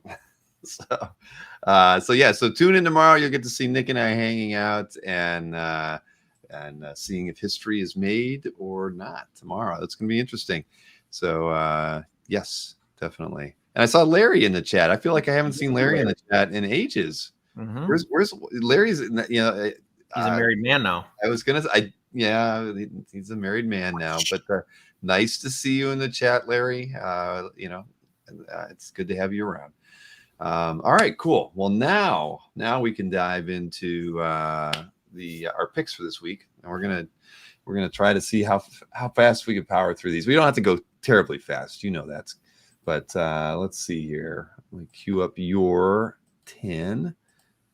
And I think I actually got 9. I don't know how the heck I think I mispicked or something here, or did something wrong. But I only closed those. All right. So here we go. So we got a Chris Sprouse. Like you had mentioned, there was a lot of Batman art on Caps this last week. Wow. Was there ever? There was almost too much Batman art. But Chris Sprouse, I didn't see this one. I think I love it. I mean, I think about Chris's stuff. I don't think about penciled artwork pieces, right? I mean, but this thing is really tight. This is really nice. So funny enough, I mean, he is an artist that I associate with Star Wars. He hasn't done a ton of it. When he does it, I really like it. He has a knack for doing likenesses that are still clearly done by Chris Sprouse, which I think is a feat unto itself. I mean, the R2 and 3PO, that's like a kind of a stock image of R2 and 3PO, so that's a little bit, but it's very tight. I mean, he's such a clean artist, which I really love and respect. I just think this is a cool composition. It's cool, like kind of perfect poses for each one of the characters. Mm-hmm. And, you get the farm in the background. It's just a, prototypical Star Wars piece. And I think it's like really well executed. No, I agree. This is really nice. Whose calf gallery was this in? Okay. Yep. Oh, AK. Jeff Wedding says he's been cranking them out the last couple of years. Well, that's awesome. That's good for Star Wars fans. Good for Chris Sprouse fans. Absolutely. No, I always love Sprouse's stuff. Yeah. Wow, there's a lot of love for Chris out there. That's good. Yeah. All right, another pencil piece here, Leonard Kirk, and what is this? Fantastic 4-1 DPS. Okay. So it's an FF DPS, which, you know, that's enough to sell me on the piece. But like, there's so much happening on here, and the fact that it's in pencil, like, I don't know, it kind of added something to it to me. But I love to see the Fantastic Car in action. I like to see the, you know, the thing piloting the Fantastic Car. That's not something like we see a lot nowadays, I feel like. But Fin Fang Foom is on this. There's just so much chaos. Like, there's, you know, he's destroying half the city. Reed's got this massive gun that he's engineered. I just think that there's just a lot to love here. There's so much going on and there's so much to see. And the fact that it's pencil, so you still get like the X's for the inker to hit the, you know, the spot blacks and stuff like that. So it's almost a process piece in a way too. This just had a lot to look at. I pored over this for a while. Right. Well, we all know you're the thing guy. But yeah, this is pretty nice, man. I like the fact that it's all in pencil too. I mean, I'm sure it was either maybe digitally inked or maybe there's an inked piece out there, but it doesn't matter. This thing's awesome. Jay Ledger, right? I mean, been on the site for a long time. It's funny. I don't feel like I've been in his calf gallery in a long time. So I'll have to check that out. But no, really, really good pick here. And Leonard Kirk is so underrated. Yeah, no, I mean, yeah, this is great. And the Fantastic Car, like you mentioned, a rare sighting. Get the like on that one. Then Batman. You're going to see some Batman from me too. Tyler Bent's here. Who doesn't love Tyler? Come on. Yeah, I mean that's really the reason to pick this. I mean the tick marks on his midsection. I mean, like layering those tick marks. I mean, I've watched him do this. I watched him draw for a while at Heroes, and it's so painstaking. I mean, painstaking is really the word, but it's so meticulous. And when he's layering them up for an effect like that, like he's got in the midsection, I mean, you just really start to think about like how maddening this must be as a process. But I mean, he's got such a distinctive look, and like, yeah, you can say like a lot of this is from Rafael Grampa and whatever, but in my mind, Bentz has kind of taken this to another level and like made it his own. Mm-hmm. Yeah, no, I agree. I mean, every time I see a piece by Tyler, I almost always click on it because I just love his the detail he puts into these things. And I really like the contradiction between the effect on the cape, like with the dry brushing, and you know, it's clearly done with a brush versus the, you know, like itty bitty little tick marks from the tech pen. Mm-hmm. Well, you know, he's somebody who I've always appreciated. I'm jealous that you actually spent time watching him work. I think I would have enjoyed doing that as well, because such a nice guy too, like chatting and like, yeah. Well, everybody that Cam works with, I think, is pretty well respected, and they're all incredibly talented. So, yeah, that doesn't surprise me. Let's see here, and TMD, yeah, of course. All right, so we got liked on that one, and hey, we got another Batman here from this one's by Chris Samney. Very nice. Meanwhile, at the other end of the spectrum, yeah, yes, Somni, who's dealing really with shapes. You know, I mean, this is all about shapes and like contrast and kind of his, you know, this is his niche clearly as well. But he's such a phenomenal designer. And when you take a second and like look at Batmite at the bottom too, like this is really like, while it's kind of like rigid and like austere in some ways, Batmite adds that like element of like fun to it at the bottom. I just like, this is such a perfect Somni piece. Like if you had one piece from him, like this is like the example. Yep. And Marcus, he's giving you a hard time. He says Snork always picks. I do. I'm sorry. I love it. That and Toth every week. I pick Toth. Somebody says, look at the additional picture. What are we supposed to be looking for? Oh, it's there in plain sight. Oh, I didn't see that when I was Very looking at it. cool. I didn't either. Marcus, thank you. See, now I can't unsee it. A buried design element. Yeah, that's some next level shit there. Yeah, that is awesome. Thank you, And this is, Marcus. I mean, this is just one of his Batober pieces. So this isn't something that, I mean, I think he tries to knock these out in a day by day, you know, during the month of October, like so many artists do. But I mean, yeah, from concept to execution to have this done in a day is a feat. Very, very nice. And it's in, I didn't even realize that it's in Marcus's calf. Congrats, Marcus. He's Sorry, got I picked it, Marcus. Marcus, I own one piece by Chris, and it's because of you. And it's a Thor. So yes, I love that. I've always wanted something by him, and I don't have to even buy one now. I've got it gifted to me by my good friend Marcus. Now this is a creepy Frankenstein's monster, if there ever was one. I think this is cool. So I came to this is Juan Gedeon. I came to notice Juan on social media. I saw him on Instagram. I started following him, and he uses this image a lot. He uses it to like cover his own face in his like personal photos. So he like takes a photo of himself at the gym, and he superimposes a color version of this Frankenstein on his face. So I see this image a lot, and to see the original of it, I just thought was really fun and cool. Yeah, it's a gory, like unique take on Frankenstein's monster for sure. So I really appreciated the design, and I mean the inking work on this is top notch. Oh yeah, I mean there's a lot of different techniques going on there in the ink, isn't there? This is nice. Very, very nice. Now whose was this? Oh, Benno. Benno, man, he's got a good eye. Quite an eye, yeah. Benno did buy a ticket to OAX. I should let everybody know. I guess I kind of guilted him. I said, you know, a con is not a con. A show is not a show if Benno is not there. You know, he is. He always does something special every time every show I ever go to. I feel like he's done something. He's like one of our statesmen.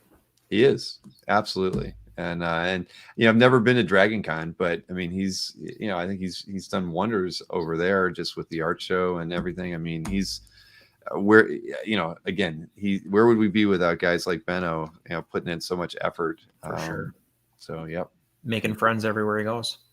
That's true. Breaking hearts. I mean, he's got one heck of a collection. He has those. Oh man. I mean, yeah. Anybody who hasn't spent any time in Benno's calf gallery really need to. Yeah. So now Simon Bisley, we kind of avoid Simon a lot. I think, you know, when we're looking at artwork to select, right? At least I don't know about you, but I feel like I do, and I don't know why. You know, it's because his art is it's either inconsistent or consistent, and I never know which one I should go with. You know, so much of the time, unless I'm going to pick like a vintage Wolverine image, right, or something like that. I have a hard time picking a Bisley. So tell me why you picked this one. So I picked this because I almost bought it. I was gonna buy it, and I waffled for a second, and then somebody else snapped it up, so that's fine. But it's funny, you know, you kind of like providing the intro to this piece, because I feel the exact same way. And the reason that I like this so much is because I felt like it was restrained. I felt like it was a little more dialed in. Maybe it's the size or the scope of the piece that like lent itself to be a little more I don't know, reined in or, you know, pulled back, because I do feel like, yeah, consistency is maybe the word I would use too, but this feels definitely Bisley-esque to me. You know, he's I don't know, like there's more detail than I feel like we see from him a lot lately. But so maybe it's the size of the piece, maybe it's the scope of it, I'm not sure, but I felt like this was really well executed while at the same time still being clearly Simon Bisley. So you almost bought it. So what is it, like a 9x12? Yeah, it's small. Yeah. Okay. Yeah, I mean, maybe. I mean, because some of his stuff is just so loosey goosey and but wild, like and everything. Every mark here seems you know, he was committed to it. You know, and he didn't do more than he needed to. And yeah, I mean, it's a really finished, polished piece. He was actually down. I was so damn busy this weekend, but there was a show, a con, not an hour from here in Ocala, and he was at it, and Clay Mann was at it. I forget who else was there, but it was mostly an entertainment kind of show in the middle of Florida. So I was thinking this would be like my one opportunity to actually go and introduce myself and talk to him, because he probably wasn't busy, but I regret it now. So anyways, great piece. I mean, I think I didn't see this one when it was posted, but I'm glad you picked it. I kind of like this next piece. I mean, I would have picked this one. Yeah. I mean, yeah, I know. Go ahead. This has literal thigh gap, like the thing that Fish was upset about, Tigra has. It's not like, unintentional thigh gap or like obvious thigh gap. Like, this is what Fish was mad about. Her legs don't touch each other where her knees are touching. Anyway, crazy idea for a composition in a lot of ways. It almost leans into like, it almost becomes a design in some respects versus an illustration, just because of like some of the choices he made. Like, there's no line between where her knees are, where her thighs are touching there at the top. The arc of the tail, I think, is really clever. And then on top of all of that, he's in his wheelhouse here, right? Like, he's painting with, like, I'm not going to say garish, but like, bright colors. Tigra in repose, I think, is such a cool idea, because we, normally associate with her with like either skulking around or like slashing someone, but like here she could be like sunbathing or whatever, for all we know. I just think that this is so cool for so many different reasons. Yeah, no, agreed. There was, because I wonder if, did he have the idea for because the tail kind of makes, it just pulls everything back in. And I wonder, when he was drawing it, did he like the pose and the, the angle that he's approaching Tigra in this, or did he have this, did he know that he wanted to wrap her in a tail like that? I mean, I would have loved to have at least asked him that one question. What came first, the tail or the pose? Because the pose is great. Comment too. The foreshortening is what makes the pose. There you go, Chuck Arnold. Yeah, that's you're absolutely right. Is this one of Fish's? No, Fish would have. Well, Fish might have liked this one. You never know. But yeah, I mean, on this a laser gun. Because if it wasn't Tiger, it might not have been as cool, right? You get when you get the stripes, and especially the way you handled it. Yeah, I mean, it's just made the piece. I mean, if it was Rogue, it wouldn't have been as good. But and this is like maybe a weird comment, but like, look at how it's situated on the paper. Like, it's perfectly composed as, like, I don't know. Art teachers always tell you, like, fill the page, right? Well, this is like perfectly filling like basically every aspect of this image. Yeah. Yeah, no, it's amazing. I can't imagine. Again, who was the owner on this? Oh, Richard Rogers. Remember? Oh, there's a black and white. Will you click on that? Oh, do you mind? I wonder if we snap that before. So cool. That's it works like that. It does. Huh. I love it. Yeah. Well, Richard Rogers is the lucky owner of this one. He said he went to Baltimore. Wow, yeah, you lucked out going to Baltimore. Very cool. Let's see, we got you got 2 Star Wars pieces in here this week, and Mr. Colin Solon, editor-in-chief of Comic Art Fans, gets some love tonight. I mean, he's got to come on the show soon. Yep, it's your boy Colin. I picked this because, one, I think everybody by now knows that I love Stuart Immonen and Wade Von Grawbadger. The technical illustration on this, like the hardware, is of course perfect. It perfectly rendered, perfectly inked. But this hut wrecking shop, like, this is not what I think about when I think about a hut. And he's like cleaning house here. So I just thought it was so cool from that respect too, like from a story standpoint. Yeah, panel design is really well done too. Again, so cool. I like, I mean, I think we talked about this either last week or the week before, just the idea of no gutters and just doing the lines like that. I mean, this is, I mean, it's cool. This is a really, really beautiful piece. Colin's got a good eye too. Colin has a winner here, says Jeff Wedding. Yep. Absolutely. He's probably asleep now, so he doesn't get to know that he's getting praised. but yeah, no, it's a great piece. Absolutely. I love Immonen's work. So this is that is a good one. There we go. I'm going to leave that open. I'm going to leave a comment on that artwork. There you go. All right. And last but not least, I had this piece in my hand when I did the Kevin Nolan sales show a while back. And now here it is in Jason's collection.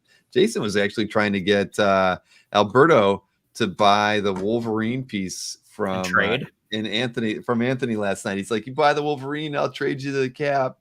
And he didn't get it. But yeah, no, I mean, I love Kevin's stuff. I actually had an email with Kevin and Jim McLaughlin earlier today talking about their upcoming show. And they were asking what should he do, right? And what should he bring? And what did I tell him? I mean, I gave him kind of a bulleted list of things I thought he should do. And I actually told him, if you're going to do a few more figures, I'd say, I said Batman first. I think everybody loves your Batman. And Batgirl, he does such a good Batgirl. I thought about that, and then I didn't mention Batgirl. I don't know why. I think I don't want to put words in anybody's mouth or anything, but I think judging by the amount of times he draws her and how well he draws her, I feel like he likes drawing Batgirl too, and there's something to be said for that. All right, I'm going to mention that to him because I thought about it, because I went on to CAF and I sort of, was looking at just commissioned pieces, and I actually, the reason I said Batman was because when I looked at the published pieces that sold, he sold like one Doctor Strange page, but he sold the 2 Batman pages he brought. And I'm like, well, that means people love you for your Batman. So that's why I pitched him on that. Slim Summers. Yes, that's what I got, Marcus. You're right. Honestly, that's not bad because Nolan tends to like exaggerate this way anyway. And I mean, Cap here is a little taller and maybe lankier than we normally associate with Cap. That's kind of a Nolanism, if you will. And I mean, Cyclops already looks like that. So that is right. Slim Summers. You got that right, Marcus. So we'll see what he does. I have no idea what he's going to bring, but he's awesome. And I'm actually hoping when he comes on, he's going to have some of the pre-con stuff that he did completed, and we'll be able to show off some stuff like that. Yeah, he's fantastic. So here we have this wonderful piece in Jason's CAF gallery. Well, I really like that he went there on the plate mail or the chain mail on the tunic, or I guess whatever you would call that upper part of Cap's uniform. I really like when artists kind of pour over that piece on Cap. I'm a big Captain America fan. My brother's a huge Captain America fan, and we are both huge Kevin Nolan fans. So to get to kind of get to see Kevin go to town on a Captain America piece was like a treat, double dip. All right, and Chuck Arnold says he wants his to be a surprise. All right. I won't have him show anything. I don't want to ruin any surprises. It's got to be like Christmas. I'm sorry for interrupting you, Chris. No, it's all right. I interrupt you all the time. Yeah, but I don't mind. Yes, exactly. All right. So anyway, congrats to Jason on this one, even though he tried to trade it last night for a Wolverine piece that was very nice. It wasn't a full figure, but it was good. It was a good piece. All right. Well, wonderful picks as always, Chris. Thank you. Let's see here. Let me switch over to mine now. How many Batman? I take a guess. I actually forget how many Batman. I think the over is 3. Okay, we're gonna see here because I don't recall. All right. So first up, Lee Weeks. I just love Lee Weeks stuff, and Hulks are so good.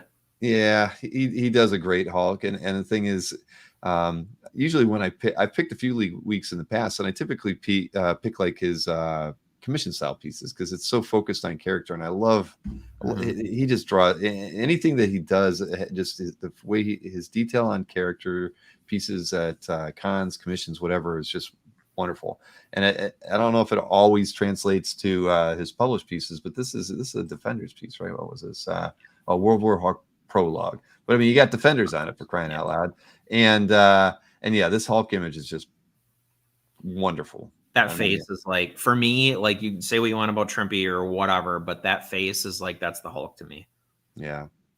So this is great. I mean, I don't know. I've never owned anything by Lee, and it's just stupid. I don't know why the hell I haven't bought something from him. But yep, Bill always forgets to like my. Oh shoot!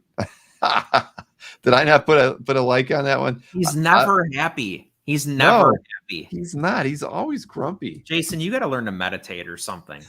God's balls. I got to go back. I'm going to leave a comment on that piece now, Jason. There you go. Suck it. That's what I would say. Yeah. But anyway, so this is a good one. And whose calf gallery is this? Oh, T-Shen. That's right. Ooh, Chuck nailed that. And I have never even considered that, but it's dead on.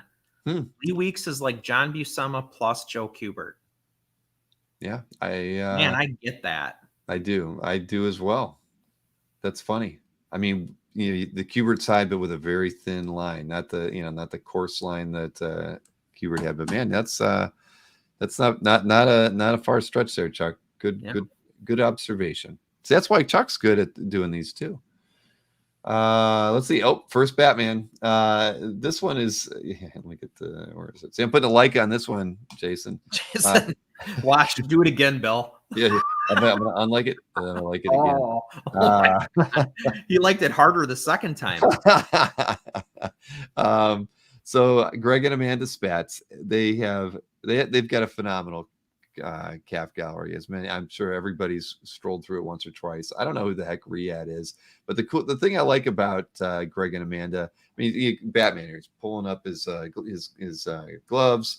I mean, it's just they managed to find artists that many of us have never heard of and get them to do, a character that we're all familiar with, and a lot of times it produces a result that we're just, we're surprised about. I mean, I forget there was a Harley Quinn piece on the hood of a car. I think we looked at 4 or 5 months ago. I don't remember the artist, but I mean, they just they take chances as art collectors, and it's chances that a lot of us won't do, right? I mean, because oh God, Riyadh, whoever he is, can he draw a good Batman? Charcoal? Yeah, it certainly looks charcoal, doesn't it? It says pastels. Okay.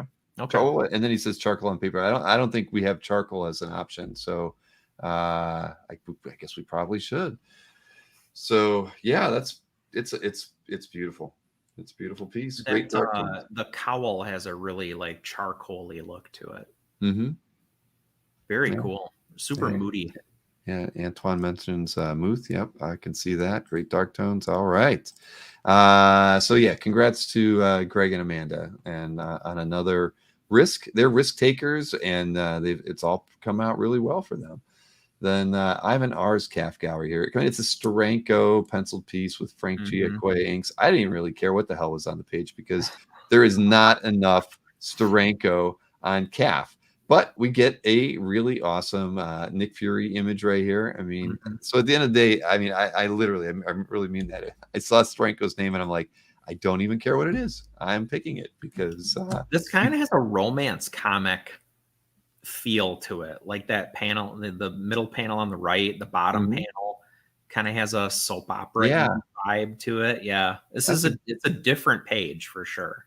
Yeah, I don't even really look at it. So it's Nick Fury, Agent of S.H.I.E.L.D. #2. I mean, but again, who wouldn't want to own a freaking Steranko Fury page? I don't care what's on it, but I mean, you get Fury on there. If it was just a boat, I'd be like, that's cool. That's a good page. I'll take it. Yeah. Exactly. So there, this is awesome. I want to own a Steranko page, for crying out loud. 1968, my birth year. Yeah. Hey, why is there such a gap there? And I'm just kind of curious. There's no good reason for this space here other than to just highlight it, right? I guess. Oh, look at that. They did it in black and white. That's even cooler. Yeah. And you know what? I mean, does this not look like something that Steranko must have, would have had some thought in at least directing the color on this thing? Fury's face for sure. Yeah, I mean, look, that is some crazy stuff. And it's red, white, and blue. Huh. Very, very interesting. I mean, wow, this is a great. I love it. I love it, man. I'm so dang jealous of this. Look at this. This Ivan R. Member since 2004. That you get a silver star for that one. A Batman is next, everybody. We got an over under at 3, so this is already number 2. this Nevers piece, I kept coming back to it. I don't know what it is about it, but I really liked it. I love the composition. Powerful. It is, and I love the way he's the hand is kind of forward. The hand, you got the force, you've got it, you got it in your face. The cape, so little done on the cape, but I thought it was cool. I love the way it framed Batman. So it's a commission piece, whatever. I liked it. I like it too. Yeah, I mean, the cape is almost like a design element. It is, yeah. I mean, because there's a lot of it clearly that we don't see. We know what we expect out of Batman's cape, and yeah, he's just giving little subtle hints there throughout it. I don't know. I really this piece spoke to me, and it's a DC character. It's never somebody I don't pick too often. I like it. Good. It's a dueling dealers pickup. Ooh. Are you sure? Rick Welch says it. Okay, was it? Anthony, I guess Rick would know. Quite a bit, I feel gosh, like. Was I there that night, Rick? Because I don't remember this one. That Captain America mask does things to your head. That might have been what it was. Holy smokes! Well, congrats, Rick. And Rick, I got to get you that T-shirt, man. I write it down again. I'll email you right now, Bill. Oh, and speaking of T-shirts, Eternals wants me to get. You get to pick a T-shirt. Because Eternal said, I want Mr. Snork to have my what? Yes. Eternal's got the 5,000th anniversary pick and wants Mr. Snork to have it. So yeah, I'm glad I thought of that. That's something else. Yeah. Now I owe Eternals a T-shirt. Yes. What you come to Megacox and I'll get you a T-shirt. T-shirts aplenty at Megacox. But congrats, Rick, on that one, even though I don't remember it. And look, I got another ship piece here. Oh, I don't know what that was. I almost picked this. Okay, this is awesome, isn't it? I love Dracula, double page spread, Gene Colan, Tom Palmer. Yeah. Oh my God. I mean, I love this because you look at this and it's like, this is like without you take Dracula out of it, and this could be like a classics illustrated page. Or an EC piece. I mean, look at that. I mean, even the way they've done the box with the torn paper look. I mean, handwriting. I mean, this is art, man. This is wonderful.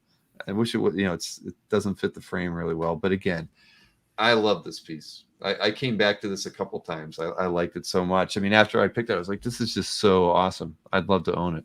Yeah, I love it too. So, and to your point, you take Dracula out of it, and I mean, it could be. Classics Illustrated was a great call out. Yeah. Well, when I first saw it, that's what I didn't see that Colin's name on it when I saw it as a thumbnail, and I'm like, what is this from? I don't remember too many DPSs in Classics Illustrated, and so when I looked at it, I was like, shit, this is a Colan and Palmer. Well, that's the other really funny thing too is when you look at the one Dracula panel, you're like, oh, there's Colan. Exactly, because you don't. Yes, that is so true. Isn't that funny? And so this is in Xavier Uve's calf gallery, member since 2008. Wonderful pickup, and I don't know if I've ever been in their calf gallery before, so I'm going to check that out. Well, maybe not after the show. I'll leave this thing open for tomorrow because it is late. Okay, no Batman here, everybody. Black Cat by Chris Picciolo. We've this is in whose calf gallery is this? Pige Sai, new member from since April. We're getting some new collectors tonight. This is nice. Yeah, so I just like nice composition, black cat, cats surrounding the figure. It's just a fun piece. Chris, I think Chris puts a lot of effort in his design compositions, and as this piece doesn't like need anymore, and it feels so finished because he's added those the cats in there. I mean, it's like having they're the landscape. And you don't need anything more than that. It's that's fun. An interesting. Landscape is an interesting way to put it because the cats are obviously like they're pushed back both like tonally and in level of detail, which like really makes you focus on like how he did dive in more on Black Cat. Yeah. I mean, and it's kind of cool the way he did with the cats. I mean, their bodies are almost all black, and then he puts this two-tone on most of their heads. I mean, it's funny. Kind of. They're just right at the end of the day. They could be rocks, bushes, doesn't matter. But this is great. I mean, I'm liking this even more because there's so many commission style pieces out there by Chris, right? But I don't know. I'm not going to say this is light years better than all of them. This is a really great one. It is. Yeah, this is top of the heap. Then this one here, I use this as a show graphic, obviously, and I think I think we picked, wasn't this one of the this was a eBay pickup, I think, from the market day of the week before. The texture. But on this, yeah, that was something we didn't Texture. really see in the piece. Was just you know, a lot of artists do this kind of stuff with the paint itself, or sometimes palette knife, or right, with a palette knife, and sometimes they'll even do it if they like gesso the board and they kind of know where things are going to be beforehand. They'll leave the gesso kind of heavy. So whatever Fabri's technique or decision making process on this was, I just love it, and I've always his use of color is I just always loved his attention to detail. I mean, even like his jacket is awesome. You know, I mean, you don't have to put that much effort into it, but damn, I just love this piece. And what I think is so cool about that too is that can only really be appreciated if you own this. True. Right? True. It didn't print that way. You didn't see it, you know, it doesn't look like that on the, not to mention the Wizard masthead was covering all of the stuff that he did with that texture. So the only way you get to appreciate this is as a piece of art that's hanging on your wall. I think that's like makes it extra cool. Yeah. And this was I thought it was Jeff. Or Jeff Art. So this is but he mentioned it was a Grail, always loved Preacher, you know, and never was able to pick up a piece cover, and so went all in on this piece. I mean, great, again, it's beautiful. Congrats to Jeff for getting that one. And look, I picked the Flash page. Is Nick Barucci watching? He should jump up and cheer for me now. Mike Ringo, of course, and Jose Marzan. I always kind of liked Ringo's style, and this one I really liked it because of the composition of the page in a weird way. But Ringo's somebody, again, who's an artist that I can't even say I've picked a piece by Ringo in the past. So, and obviously, passed away too young. I mean, the Ringo Awards are named after him. But I just like this piece. Maybe it's Marzan's inks a bit on it. I mean, he kind of maybe simplified Ringo's style, which has always kind of been, I don't know. He kind of has characterizations in the way he kind of does his figures and stuff. But yeah, I just like this piece a lot. And I don't even know whose calf gallery I'm in here. What do we got here? Oh, Kelsey S. Well, when I remember picking these up off the shelf because Ringo and Wade kind of like revitalized the Flash then, and like I feel like a lot more people were reading Flash, and like this was a great gateway for a lot of people to, I mean, for me, one of the like great comic book characters. So this has a lot of nostalgia for me. Well, very nice. Yeah, I like this a lot. We don't get it. There's not enough Ringo art that goes on calf. I'm thinking I might attend the EXP tomorrow night because I do need a Ringo FF in my collection. Well, I'd say everybody does, right? I mean, that's kind of the book I think a lot of people associate. Oh, I almost picked this too, Bill. I love this page. Oh my God, this page. I want to own this page. I mean, who doesn't love a good motorcycle page, right? With Wildcat. I know, with Wildcat. I mean, it's Irv Novick and Mike Esposito.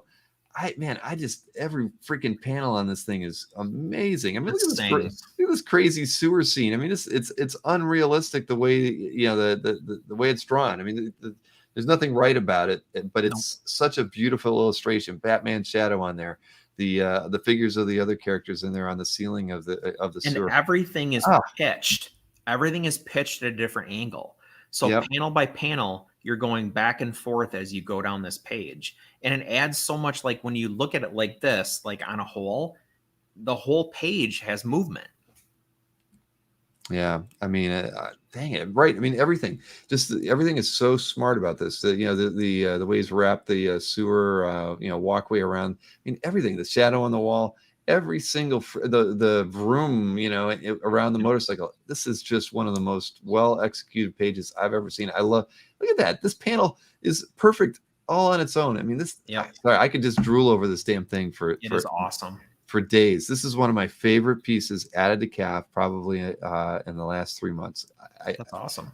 I could not pass it up, and it's crazy. It's totally crazy. Who has this?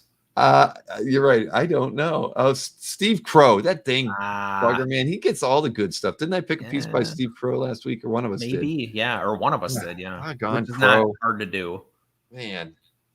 Well, I don't know what to say. Steve, you're Well, always I absolutely love Wildcat. So Wildcat and Vigilante Golden Age characters that ride motorcycles, like for some reason that just like it gets me right there. I love both of those guys so much. And I think Toth had an affinity for both characters. So like that's probably part of it too. But yeah. Yeah, very true. Number one Marvel fan says all this DC art feels like a Dueling Dealers episode. Yeesh. Oh boy. Sorry, number one Marvel fan.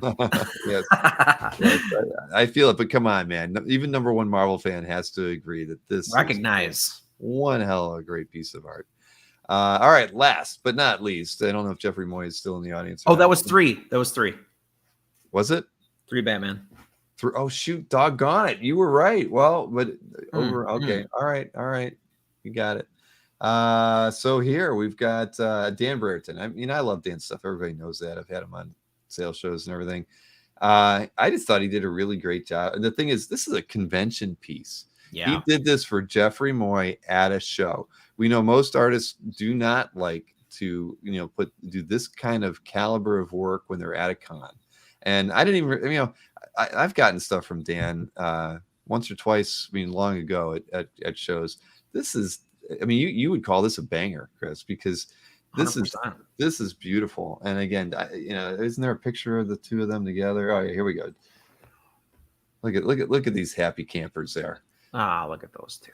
And Jeff was right. He had to have Dan hold that artwork because you wouldn't have been able to see the painting if Jeff held it in front of that Hawaiian shirt of his. Look at that thing. Got some mice on it and some shoes and Weird Al Yankovic, for crying out loud. It's a weird shirt, Jeff. Who bought you that shirt, Jeff? Did you buy that for yourself? Inquiring minds want to know. But this is wear that to Target the next time I see you. I want to see it in person. And I'm amazed. Dan's just an amazing artist, and the idea that he was able to do this at a show blows my mind. And he said it was a pre-show. It was a pre-show. Shoot, I'm sorry, I wasn't reading. I thought he did that at the show. Well, okay. Well, either way, yeah. Dan Burke doesn't take anything away. So what I thought was really interesting about this is like, it's a little more, and this is a weird thing to say maybe, but like Brereton's painting style to me is so typically so graphic. This is a little more painterly in my mind. Like, especially the stuff that he's done in the backgrounds. It's like, there's a ton of color here, right? But none of it's fighting. And the cool thing about that is it really lets the figure step out. Yeah, very true. Yeah, Dan's amazing. The translucent top there. Man, the guy can do no wrong. The guy can do no wrong. I love him. Very cool. And he will be at OAX, everybody. Jeff Moy will not be at OAX, he told me, but Dan Brereton will be. Hopefully OAX 2, Jeff can make it too. Let's see. Jeff said I told him he could go a bit more pulpy if he wanted to. Well, he does pulp really well. That is for sure. All right. Well, there's my picks. So we did it before 12:30. We did our best, Chris. Not too bad. No, in an hour. We got through it in an hour. But that was fun. That was definitely a good time. So we'll be back at it next week. You don't have any traveling plans in your near future, do you? I don't. You know what? I gotta look. I don't think I do, but I know that I do. Yeah, I'll be in touch. Okay, cool. Nothing that like springs to mind. Jeff says OAX is too far unless I want to have him as a guest. Hint, hint, hint. Hint, hint. I get it, Jeff. You're where's Jeff? Are you in Michigan, Jeff? Why am I He's thinking in Wisconsin? He lives Wisconsin. like. Oh, that's right. I think he lives like 10 That's why miles you said from Target. me. That's why you said Target. Now I remember. I'm sorry. You probably hate Michigan. So no, we hate Minnesota. That's what you hate, Minnesota. Yes. We share Michigan, like Michigan. The top part there, the UP, we share that with Michigan, That like is much true. to our chagrin, but they Does have wrap part of our around you, state, doesn't it? Yeah. All right. Well, we'll think about that, Jeff. Obviously, you're a celebrity here in our chat, and you have a mean whatnot that happens like on Fridays or something like that. I don't know when you do that, but I haven't been able to watch one. I'm not a Whatnot follower, unfortunately, but Me I neither. tuned in a few times just to kind of figure out what it's all about, but never been. Jeff has a lot of fans on the Comic Art Fans Discord. I'll tell you that much. He's a very popular topic on Discord. Oh, that's good. Does Yeah. Jeff know this?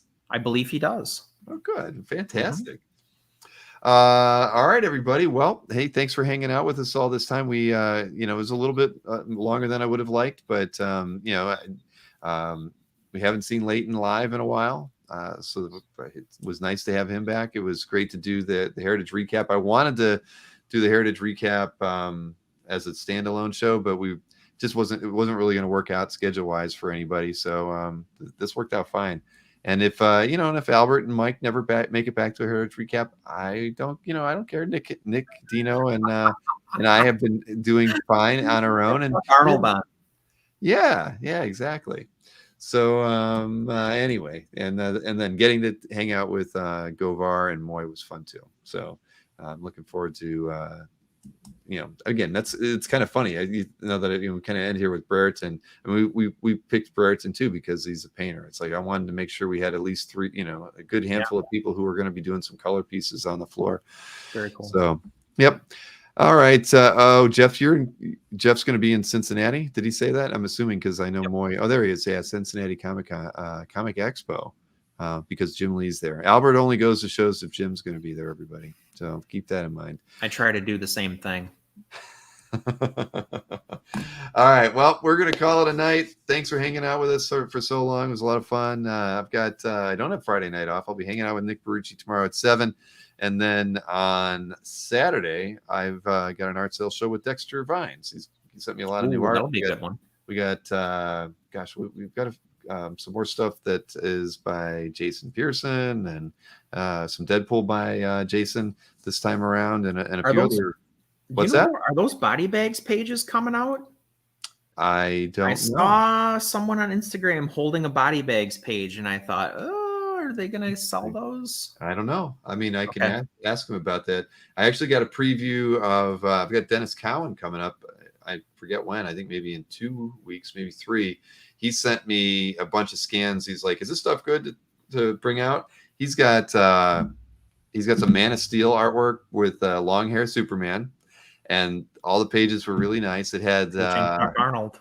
Yes, Chuck, you're gonna want to see these. And then he also, I didn't even know it. He actually did an issue of Silver Surfer, and he's got like I know I didn't. I was like, when did Dennis Cowan do Silver Surfer? Well, he's got that. It was in the 90s, so he showed me that he some kind of Lobo character design. Yeah, I remember too. that.